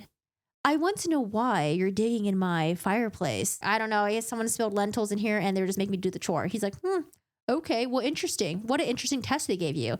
And she's like, well, maybe it's a test for you to see how you would respond and how you would treat me. Ooh, good point. Farrah also digs in and she asks Reese about Claire. You lied about Claire. You know exactly what I look like. Well, Amarantha plays her games and she lets me play mine. But we're like, this dark, mysterious stranger. We also found out some more information about Reese. Apparently, if you're a High Lord, you can shapeshift. Reese can shapeshift into this bird-like thing. He's got talons. He's got a giant wing. Oh, I forgot. I think this is where Sarah J. Maas describes his wings as membranous, and it sounded really... I was like, ew, membranous. Giant wings, and he is like sort of like half shapeshift. So he's like half man, half giant crow, raven thing. And it probably looks really sexy. It probably looks really good. The guards come back to grab Feyre, and they're surprised to see that, oh, she finished her task. Reese is going to turn over to the guards, and he's going to glamour them. No more household chores, no more tasks. Take her away. From then on, Feyre didn't have to do any more stupid, silly little chores. And not only that, she stopped getting rotten, nasty food. She was finally getting fresh, hot meals. Yummy. I don't know. Things are a little bit too good for Feyre right now. We're sort of in a reminiscent of a Edward versus Jacob arc right now. We have Rhysand, dark-haired man, versus our guy who's supposed to be our boyfriend, maybe, Tamlin/Edward. One of the days where Feyre was sitting in her little dungeon, she all of a sudden gets summoned by two servants. They take her down into a room and they start stripping her naked. We about to get another makeover for Feyre. They take her clothes off, they dress her up, give her a bath, do her hair, and here's the definition for her. She said she looked regal. She had rouge on her lips, gold dust on the eyelids, coal black lining eyes. Her hair was bundled up into a beautiful little coil thing. However, neck down, she said she was a heathen's plaything. A heathen's plaything. I'm like, ooh, a little bit scandally here. Apparently, what they gave her to wear was a gauzy white dress, two long shafts of gossamer wide enough to cover her boobies. Y'all ever see this picture with Jim Carrey? I'm sort of picturing this outfit. Am I running it for you? Maybe. Gold brooch at the shoulder. She had a jeweled belt at the hip. However, there was only a single piece of fabric that hung between her legs and the floor, her booty essentially exposed. They also body painted her in this really cool design where I'm imagining she looks like Mystique from, I don't know, X-Men maybe, but we love transformation. She's got this dark black, blue color paint all over, and they're brushing her everywhere, and it's like a little bit ticklish, and she's like, ooh. Now she's been told she's been invited to the Midsummer Ball. Oh, we love balls. Sort of a Cinderella ball, but not quite in a way. She goes in and she is escorting Reese to this ball. Tamlin has no reaction. Tamlin sees her, the way she's dressed, the way that she's marked on her hand. She's got that, remember that tattoo, the bargain that she made with Reese. Reese makes an announcement to everyone and says, she made a bargain with me. Trying to get a rise out of Tamlin, it fails. Although deep down inside, we're pretty sure he is probably seething. He's probably got his beast mode, but he's got to play it cool. Crazy ex-girlfriend Amarantha sitting right there. She's kind of an ex-girlfriend, but not. They never worked together, whatever. Before our girl Feyre can even enjoy the ball, Reese tells her, drink. It was fairy wine. Farrah's like, rule number, 1, 2, 3, 4. I can't drink fairy wine. No, I'm good. No drink. She has to do what Reese tells her to do, I guess. So she drinks the fairy wine, drinks it all, and then everything becomes a haziness. She wakes up the next day and she realizes she doesn't remember what went on the night before. I'm like, oh my God, Reese. Lucien comes busting in. We're like, Lucien, where have you been? Lucien is so mad at Feyre right now. He's like, why did you make a deal with him? Well, don't you know that I'm a human? I could have died. I was on my deathbed. I had an infection, Lucian's like, I can't believe you made that deal. What are you, stupid? I don't know if it was that meme, but that's how I remember it. I don't remember what happened the night before, and we're like, oh God, what kind of cringy territory are we entering in? Lucien tells her, well, I mean, he made you dance. Oh, dance? But not the kind of dance that you were doing at summer solstice. Ew. What do you mean, not the kind of dance with summer solstice? Well, let's just say that he had you on his lap and you were dancing kind of, So we're thinking lap dances? Okay, he made her do lap dances. Yeah, he made you do lap dances all night long in front of Tamlin. Okay. Night after night, it was the same thing over and over again. She would get all dressed up, accompany Reese to the ball and drink the fairy wine, do the lap dances over and over again to get, I guess, to get Tamlin jealous. Thank goodness we have the second trial coming up, because I'm like, I just want to get to the trial. I don't know what is going on with this side mess nonsense. The day before the trial, Reese comes in again to visit her. She has a conversation and she tells him, you know, he never treated me like a captive or a slave. No, how could he? Not with the shame of his dad and brothers brutally weighing him down. Perhaps if he learned a thing or two about brutality, he could have kept the spring court from falling. Ooh. But Farah, she's got her boy Tamlin's back. Well, your court too. There was a flicker of sadness in Reese's eyes. She wouldn't have caught it though, but she felt something in that eye, in the palm of her hand. A tinge of sadness. She felt it deep inside. To Tamlin's defense, at least he was able to chill with his spring court for 49 years, while all the other courts, they were enslaved by Amarantha, including Reese as well. Reese was forced to be her little, side chick plaything. So, I mean, if anything, Tamlin, he got the better end of the bargain. Ooh, it's almost trial time. Before the trial starts, though, everyone is summoned to the throne room. Farah's like, okay, now what? Doom, doom. Doom, doom, a little bit nervous. Boom, boom, boom, boom. Reese tells her, stay close to me. Oh my gosh, I don't know. Who are we choosing?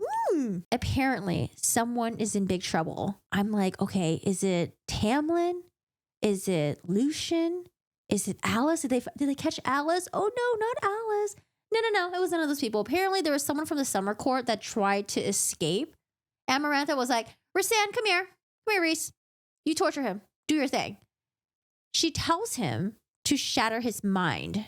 Because remember, Rhysand has that power. We can claw through their mind and do some really nasty things to it. However, the summer court guy, blood came out of his ears and he fell over. Amarantha was like, I told you to shatter his mind, not his brain. Was this maybe a mercy kill? I feel like we're starting to see a different side of Rhysand. Trial 2 for me was very anxiety inducing. I hate time travels. Time travels? No. Timed trials. That's what I meant to say. Time trials. You know, when you play a horror game and then you got something putting pressure on you and you got to solve a puzzle? It's exactly that. I hate it. The time stuff. I don't work well under pressure. Why I can never be a brain surgeon. Like I want to be one anyways. Our Queen Beryl, aka Queen Mommy Amarantha. Start. Farah's standing there. The floor is underneath her. Starts shuddering. Boom, boom, boom, boom. And she realizes she's being lowered into this room. She's surrounded by 3 walls to her side, behind her. But in front of her, she realizes there are iron gates. And on the other side of the iron gates is Lucian. Lucian is chained to the floor. He's yelling and screaming, trying to get out. And she figures maybe I can climb over to help him, but no, I probably can't do that. Ooh. Amarantha tells her, solve this puzzle. The answer is on one of the 3 levers to your left over there. Just pull one of them. Easy. Not only this, Farah looks up. She realizes on top what she thought were chandeliers were actually these giant spikes lowering, coming closer and closer towards her. You see these giant spikes, not only would she get crushed by it if she doesn't answer in time, the little spikes had heat radiating off of it. So it's not going to be a fast, easy death. It's going to be a slow one, and it's going to be really hot and heavy. Okay, not hot and heavy. Why am I saying hot and heavy? It's going to be very hot, steamy. No, what are we thinking? It's going to be very hot and sizzle. Let's do that. So she's standing there. It's in front of this very lengthy inscriptor. Now remember, our girl Farah, she was too prideful to let Tamlin teach her how to read, teach her how to write. She's standing in front of the inscriptor, and she's like, grasshopper bouncing. Oh no, this is way too long. There's no way I'm gonna be able to read this in time. And she starts panicking. But at least Amarantha gave her 3 levers. Isn't that a little bit merciful? I feel like Amarantha should have given her 100 different levers to pull through. Oh, that's so messed up. But I mean, make it hard, right? You don't want her to win. She's standing there. She's like, I can't read. This bitch Amarantha's trying to make fun of me. But she realizes Amarantha has not made fun of her about reading yet. Maybe Amarantha doesn't know after all that she can't read. She's like, okay, I mean, there's 3 choices. Lucian at this point is yelling and just pick one, just pick anything. Lucian can't help her with the puzzle because he's too far away. He can't see what the inscriptor says. He can't see what the answer says. and it's getting closer and closer. The heat is coming towards Down, and I would be like, boom, boom, boom, boom, boom. I don't know. Just pick one. Just pick one. 1, 2, 3. She reaches her hands over to pick one. I think she goes for 2. She's like reaching and it's like, searing. For some reason, her palm where that eyeball was on, it's searing. There's pain going through it. Okay. She reaches for 3. Oh, no pain. All right. Well, let me reach for the last one. Oh, God. Pain, pain, pain, pain. She's going back and forth between the different levers. I'm like, girl, you should know what's up. Obviously, Rhysand is helping you. Pull the damn lever. So she's like, okay, fine. I'm going to pull the lever. Deep inside her, she feels so bad that she cheated. Oh, I had to use Rhysand's help. I cheated. Blah, blah, blah. Tears are about to come out of her eyes. But there's a voice inside her that tells, hold your head up high. Don't let Amarantha see you cry. Don't let her see it. She's about to cry because this has been so traumatizing. She doesn't know how to read. She almost killed Lucian. She almost killed herself. She almost failed this task. And she gets up there proudly. And Amarantha's like, away you go. Bye. At least she doesn't get beat up this time. So she goes back to her prison cell and she starts bawling out. She starts crying like, oh my God. I'm like, why are you crying? You solved the puzzle. I mean, not on your own. Rhysand helped you, but you good. Now you just got to worry about the last trial. One more trial to go. You fine. While she's crying, we have a visitor coming in and we're like, is it Tamlin yet? No, it ain't Tamlin. It's our boy, Rhys. Rhys comes in and he's like, oh, you're crying? You're still crying? Ho, ho, ho, ho. She's ignoring him at this point. She keeps crying and, well, Rhys gets really close and then all of a sudden, he licks one of the tears off her face. And she's like, ew, what are you doing? He's like, I knew I can get you to stop crying. I guess that's a way, but, is that romantic? You tell me, y'all. Do you find that romantic? You know, coconut water just tastes like human sweat tears? Who knew a self-righteous human couldn't read? Ugh, shut up. Even though she's showing him how annoyed she is of him, go away, blah, blah, blah, blah, we get in her monologue and she exposes this. It took a long while, whether Rhysand realized it or not, that he had effectively kept me from shattering completely. And the chapter ends. Girl, Tamlin's gonna be so mad at you. Our girl Farah, she's all grown up now. She started looking forward to the fairy wine debacle thing. She's like, well, it's a way for me to lose myself for a couple hours. Sure. There was a time when she was summoned by the servants and as she was making her way over, they had to hide because the Ators, those little batty things, were coming at them and they had to hide and invisible themselves. She eavesdropped on their conversation. I heard the High King of Hybern is not pleased regarding the situation with this girl. Amarantha made a fool's bargain. The other Ator was not very happy with what this guy was saying, okay? He was like, that is my queen right there. You don't be talking shit about her. Milady makes no bargains that are not advantage to her. And that's all we hear. They report back. I think they report back to Rhys and tell him about this information, I guess. Will it come in handy later? Guess what we got coming up? You guessed it. Another ball. How many balls are we going to have? These fairies just have nothing to do but just throw balls. Barrett gets there. Rhys, for some reason, has been a little bit busy with another little fairy girl, and he's doing his own thing. She's standing there against the wall, trying to just stay hidden, and then all of a sudden, Tamlin comes up and stands beside her. He says nothing at all. However, she feels a little brush on her fingers. Ooh, a little bit of a touch there. Tamlin walks away, and he does one of these. You know, the little nudge thing? Come on, meet me over here. They meet into a secret room. I'm like, yes! Let's get some dialogue between Tamlin and Farah, because we have so much to catch on. Farah is going to get yelled at by Tamlin, because Tamlin's going to be like, what were you thinking? Blah, blah, blah, blah, blah, blah. I was looking forward to it. We didn't get any of that. No. The two of them, they just start making out all over, and they're just all over at each other. But then all of a sudden, that is interrupted. By who, you ask? By Rhys. Rhys opens the door, and Tamlin looks like he was a dog caught in doing a dirty act. He leaves with his tails between his feet, and he walks on out of there, saying nothing. Rhys and Farah, they get into an argument. Rhys is saying, you're a fool. Do you have any idea what could have happened had Amarantha found you two in here? Well, what do you care? What do I care? All of a sudden, his head snaps the door, and then he pulls her, and he crushes his lips onto hers, and they're sort of making out. At this point, Amarantha shows up. She sees what's going on and she's like, laughing at them as if Reese is just with this little plaything right now. And she walks away with her trail of entourage people. Feyre realizes that maybe, you know what? Maybe Reese was just trying to help me out after all. Remember, Feyre, she had body paint all over her, okay? They were giving her the whole get-up, the body paint, the outfits, everything. The body paints showed there were smudges all over her body. Now, when they left the room, that same body paint somehow appeared all over Reese's hands. And it wasn't like he was touching her or nothing. No, it just magically appeared there. Huh. Maybe he was trying to help me after all. Because imagine if Amarantha found out that Tamlin was in there with the human girl, she would have popped their little heads off, okay? There would have been no more trials. It would have been bye-bye. This is the end of the book, and that's all we get. Maybe we'll get a spin-off series with Amarantha. Maybe maybe we would have gotten a villain redemption arc. Oh, that would have been so good. You know, I really wish we got a redemption arc with Azula in Avatar: The Last Airbenders, but I think she was just too damn evil. Too damn evil. Maybe Amarantha too. That night, though, it doesn't end there.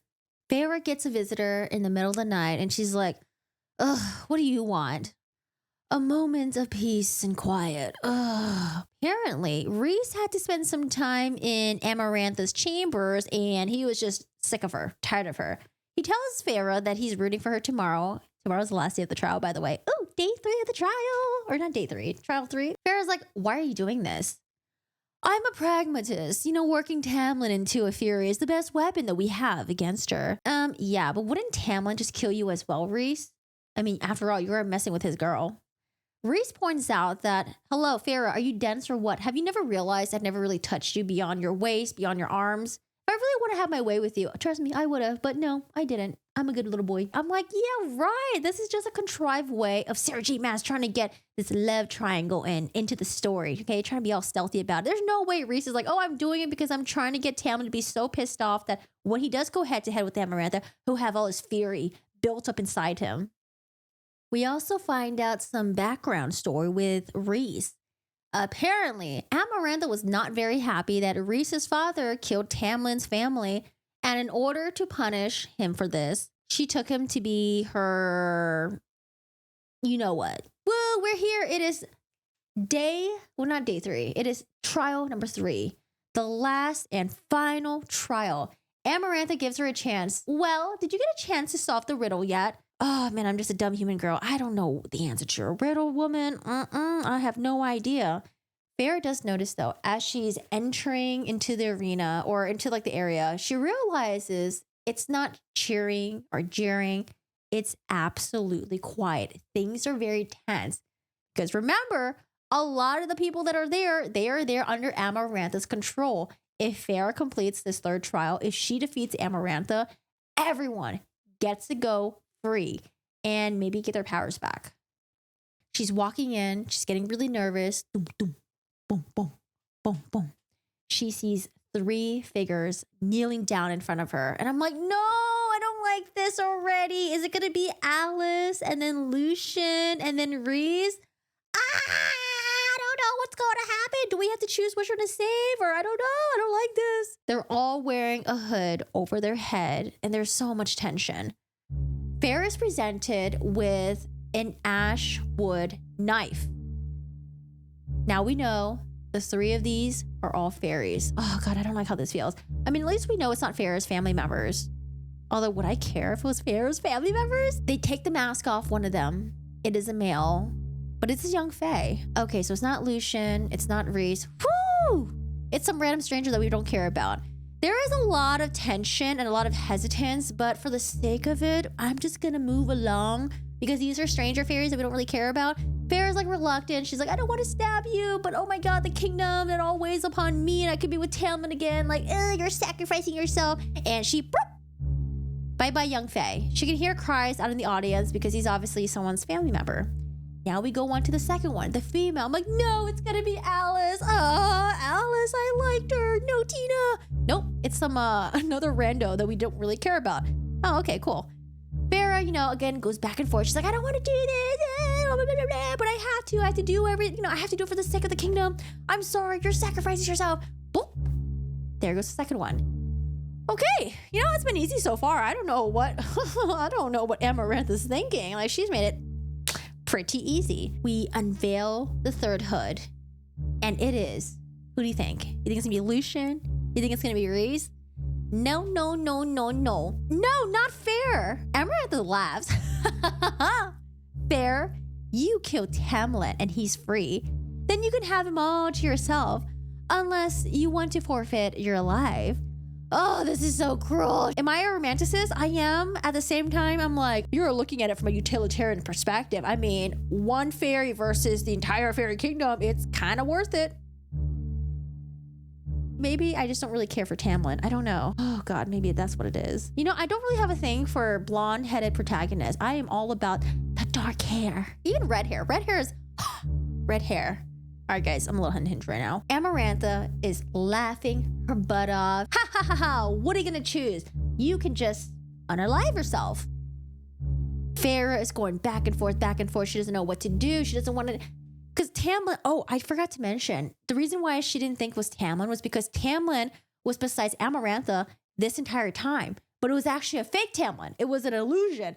Tamlin was really in front of her. That's why she didn't know it was going to be Tamlin. That's why I didn't know it was going to be Tamlin. I thought it was going to be someone else, like Reese or something. And I'm like, no, don't get rid of Reese. Is that how they get rid of Reese? As she is spiraling in her mind, she's thinking about what Alice said. Listen, keep your ears out. Listen to everything that's around you. I don't know. Farah just has really good memory, but this part really does not make sense because I don't think our girl Farah has good memory like that. But she was thinking about what Alice said. Okay, the final part of the curse. There's a final part of the curse that they couldn't tell her about, and all she needed to do was to listen. But man, have they really said anything since I've gotten here? Anything worth remembering? She's going through her memories. They're flashing in her eyes. Let's see, Tamlin, he lied about everything, why I came to the manor, about the treaty, about the curse. Man, and also there was the Ator in the garden. If he was keeping me hidden from them, why would he walk towards me with the Ator? They could have detected me. But what were they talking about? Maybe he wanted me to eavesdrop on something. What about when I eavesdropped on him and Lucian that one time? You know, technically, the doors were wide open. It's as if he wanted me to eavesdrop, as if he wanted me to hear. She's going back through her memories when she was eavesdropping on those little Ators, remember? Not too long ago. Milady makes no bargain that's advantage to her. There's no way she would kill what she desired the most. She wanted to be with Tamlin. There's no way that she would want me to kill Tamlin. And then she remembers the conversation that Lucian had with Tamlin. For someone with a heart of stone, yours is certainly soft these days. Girl, how did you remember this? I could barely remember what I wore yesterday. No, I do, because I wore this. But seriously though, how could you remember these conversations? They were months and months and months ago. And then she also flashes back to when the Ators were in the garden and they were walking towards her and she was like hiding behind that hedge. Though you have a heart of stone, Tamlin, you certainly keep a host of fear inside of it. Can y'all guess the the common denominator with everything? That's it. That's what I'll do. That's what I'm gonna do. She grabs the knife, shoves it into Tamlin's heart, and here's a blink because it's a heart made of stone. It'll be hard for him to heal, but at least it won't kill him. Everyone in the crowd's like, oh my God, she's free. She's won. We're all free now. Ah! Everyone's roaring in the crowd, and Amarantha's like seething through her teeth at this point. I'll free them whenever I see fit. I didn't specify when. And she does like a really ugly laugh, I hear. She didn't specify when she was going to break the curse. I did not think Farah was smart enough. I felt like there wasn't enough boundaries and guidelines when she made this deal with Amarantha. It was like, okay, we're just going to get screwed over. But remember about the riddle. Did y'all figure out the riddle yet? Have you solved it by then? Hopefully you have. Now, I solved it because I was like, it has to be something cheesy. It was something cheesy. It was like a cheesy answer. Amarantha was so pissed. She starts bashing her in and beating her up. And she's like, tell him you don't love him. Tell him you don't love him. And she's like screeching. And she's like, you traitorous piece of filth. Because Ryzan at this point comes after her and tries to attack her. And she blasts him away with one hand. He flies. So now we know, okay, Ryzan really was on our side this entire time. She eyeballs back towards Farah. And she starts kicking at her and beating her up. And she's like, tell him you don't love him. Tell him you don't love him. Tamlin's like begging her, please stop. Please don't do anything. He's got no powers. I mean, I thought he had a little bit of powers. Didn't he turn to beast and wasn't he able to beat all those other monsters? Maybe she took away even more powers. That's why he can't do anything. Farah is starting to think about the riddle. as she's getting beat up. The strikes are landing her powerful blow, powerful blow. For those, each of my strikes lands a powerful blow. When I kill, I do it slow. Oh my God, it's been like 3 months now. What a slow and horrible death this is gonna be. But scorned, I become a difficult beast to defeat. She can torture me all she like, but it would never destroy what I felt for him. But I bless all those who are brave enough to dare. Say it, you vile beast! Love. Love is the answer to your riddle. And then with a spark of everything, stars are flying around everywhere, and pew, pew, pew, pew, pew, she solved the riddle. Whoop, there it is. Okay, so she solved the riddle. Tamlin gets his powers back. He goes into this giant beast mode, and he morphs into it, and he goes after Amarantha. He grabs her and shoves her against the wall. I think Rhysand at this point may have thrown the Ashwood sword. So it might have been like a double team thing. Like, here, take the sword. Tamlin catches it, and he drives the sword into Amarantha. And not only that, he takes a little chunkling out of her neck, but not like a sexy one. Can you believe it, though? Amarantha, she did not take her demise with class. She was thrashing and screaming. She's like, please, no. I'm like, girl, how many people have you killed? How many tortured souls? You over there begging for your life? The weird thing is, I did make that death motion. So Feyre at this point, she's kind of dead. But she's able to see everything that's happening around her from a third perspective. She's able to see her dead limp body on the ground. She's able to see Tamlin going after Amarantha. You know, Amarantha's like begging and pleading, like, please, like, oh, I don't want to die. But bye-bye, Amarantha. That is our end of her girl, and we're not going to get a redemption arc from Amarantha ever, because she's gone.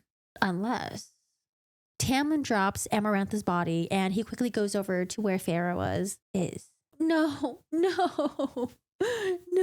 One by one, each of the High Lords, they come by, they pay their respects, because she had essentially freed everyone. They all got their powers back. They don't have to be Amarantha slaves anymore.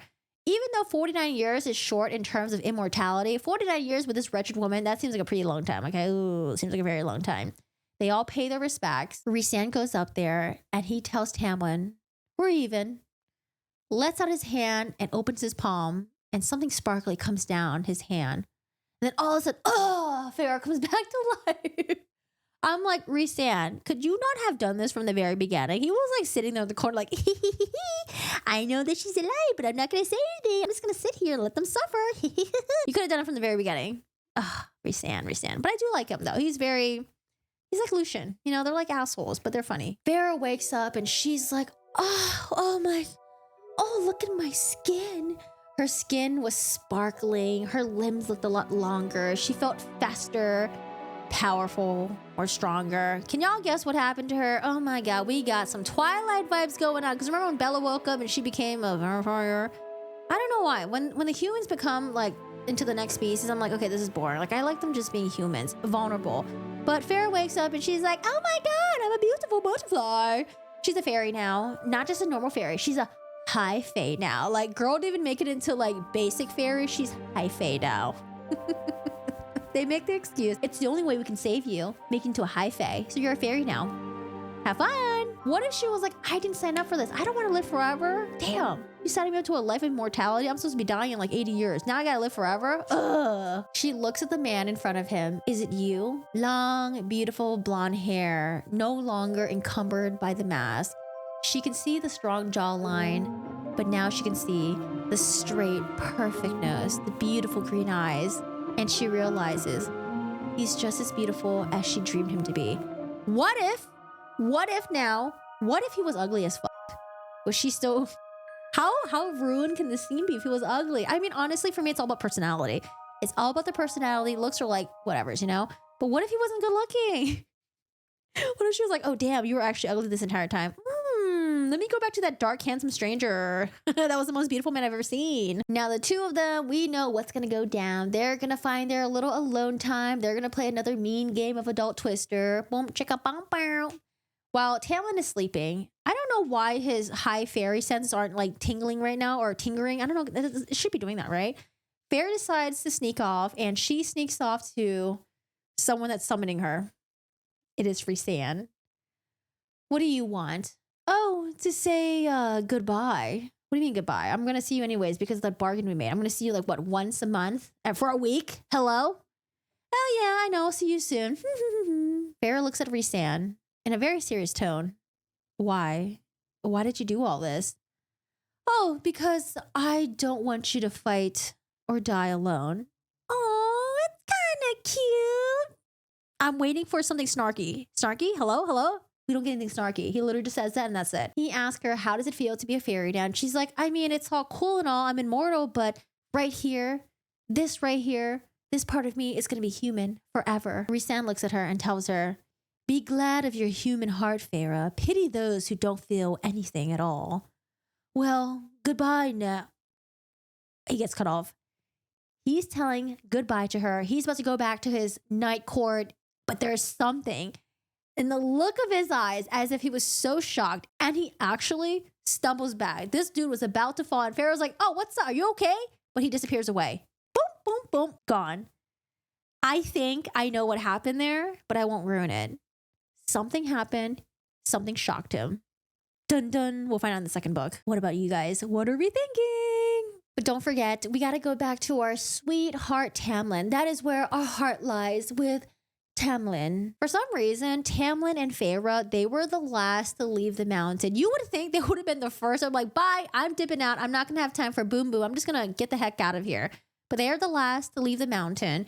Apparently, Amarantha's body has been burned at this point, but I don't know if this can be a segue into the next story or something, but Jurian's eye, Jurian's little finger, it's missing. We don't know what happened to it. Who took it? As they're leaving Amarantha's little dark, dank kingdom, they're walking through the caves, and here's a little quote we got. Tamlin slipped an arm around my shoulders, tucking me in close to him as he crusted. Tamlin slipped an arm around my shoulders, tucking me close to him as he rested his cheek on my head. My lips trembled, and I wrapped my arm around his waist. We stood atop the hill in silence until the setting sun glided the house and the hills and the world, and Lucien called us to dinner. Oh. She looks at him and says, let's go home. And then I took his hand. The end. What do we feel about that? How are we feeling? I feel I've got a lot of mixed feelings about this. I can't wait. I think there are a total of 4 or 5 books in the series. I got to read all of them. I really do. Now, I haven't told you guys yet. Remember I told you guys, I was like, wait, have I read this book before? This book seems so familiar. Oh my God, I read so many fairy books. I have not read this book yet. It wasn't until we got to our Amarantha's lair that I realized, oh, this is completely fresh, new material to me. Everything else was very similar to what I've read in all the other fairy books. But I think it's because they drew inspirations, like I said, from Hunger Games, ACOTAR, Game of Thrones, Harry Potter, blep, and they threw it all in together into like a bunch of these like different novels, and they churned them out. Now we got to Amarantha part, and I was like, this is a new book. I haven't read this yet. So I was excited, but it took me a while to get there and realize that I have not read this book yet. The other books that I read, I will say they were definitely way more dirtier. This one's pretty tame and vanilla, which I did enjoy. I did like it. There were some parts where it was a little bit like heated. I was like, ooh, okay. But you know, it's very chill, very vanilla, not a little bit too crazy. So what do we have with the leftover drama? We have what's going to happen with the Hybern Kingdom, with the king that's over there. What happened to Jurian's body parts? Who took them? Also, we still have the ongoing drama with Lucien's family. His brothers are still out there. They're still evil. They're still alive. Is he going to be head of the Autumn Court someday? And then also, wait, the most important part, the bargain. She's going to have to go back to the Night Court every week for the rest of her life. How is Tamlin going to feel about that? They need to get out of that bargain too. I started reading the preview of A Court of Mist and Fear. I'm like, okay, this is so interesting. I haven't read it yet because I wanted to finish doing this book essay thing first, but I can't wait to start really getting into the book and doing another one. I think it'd be really cool. Now, the audience, I would say this book, there are so many times where it was just really cheesy. It was very K-drama-like to me. Very cheesy, but I enjoyed it. I really did. There was parts where I was like, okay, this is so predictable. This is so cheesy, but I really enjoyed it. I enjoyed reading it. It's one of those things where, you know how sometimes you don't want to read things that are mentally challenging? You just want to just like let loose and just enjoy yourself. It is also maybe even my guilty pleasure where it's not like I feel guilty to people around me that I'm reading this. It's more like guilty for myself because I know there's probably better content out there, but I do really enjoy this. You guys ever watch Real Housewives or like Keeping Up with the Kardashians? I used to. That used to be my guilty pleasure, but it was one of those where you just want to watch and just, hey, just chill, you know? Let the drama unfold. I enjoyed the fantasy. I enjoyed the romance in it. And I will say this is probably more targeted towards teenagers, even though there is some, you know, sexual content in it, but definitely more towards late teens, maybe early 20s. But in your 30s, it's like, I just want to enjoy it. It's fun. Did you guys know though, Sarah J. Maas, I think she's about a couple years older than me. She wrote this very popular series about a Cinderella story, but a spin-off version. What if Cinderella was an assassin? And what if she was actually there to assassin the prince? I didn't read it, but that sounds really interesting. She has like a huge love towards fairy tales, Cinderella, Beauty and the Beast. And that's where she drew a lot of her inspiration from, which I can totally see. And then when she mentioned Princess Mononoke inspiration for the beginning of the book with Farah in the woods and she's hunting with the bow and arrow and the wolf encounter, totally can envision Princess Mononoke in my head. If y'all have not seen that movie yet, please watch it. It's a really good movie. It is quite dark, but it's one of the top like Hayao Miyazaki movies out there. Although Spirit Away and Howl's Moving Castle are my favorites. If you don't want something too dark, watch the other two. But I thought it was really interesting how she wrote this whole Cinderella thing. It got really popular. It was actually on this website where people can read it for free. But then when she realized she was going to publish it, she was like, oh, let me yoink this. Let me actually like sell some copies and make some money off of this. Man, how do we feel about the TV show? I think they made an announcement in 2020 saying they were going to work with Hulu on this TV show. What if they don't choose the right characters? I don't know. How do you guys feel about the TV show? Who do you think should play who? I don't think I'm super caught up with a lot of the young people now. So I don't know who I would have to play Feyre or Tamlin or Lucian or even Reese. All right, y'all. I hope y'all enjoyed this almost, I don't know, not really a book reading, sort of a recap, a crazy ADHD, maybe like a little bit of a crazy recap of ACOTAR. I can't wait to read the other books. I think it's going to be really exciting. But, you know, let me know if there's any other series you want me to cover because I know a lot of people are already doing this book series. I wanted to do it because I wanted to read it and I wanted to make something out of it. I want to reread Red Rising. There's a new book that came out that I haven't read yet, I don't think. But I want to do the whole Red Rising series. Oh my God, it is so good. Red Rising is like a whole different level. But this is just straight up romantasy, which I enjoy. This is my genre right here. I honestly could read anything, but romance fantasy is like my favorite top. If you have any recommendations, let me know. And then also, if you enjoyed this video, hit the like button, comment, and subscribe as well so I know you guys are enjoying this type of content and we'll continue making more. I don't know. I think it's just a fun little side hobby that I have right now. I've always loved reading and I love doing YouTube videos. This would be a really fun way for me to be a better storyteller and, you know, I guess like speech as well, elocution. But thanks for watching, guys. I'll see you in the next one. Bye.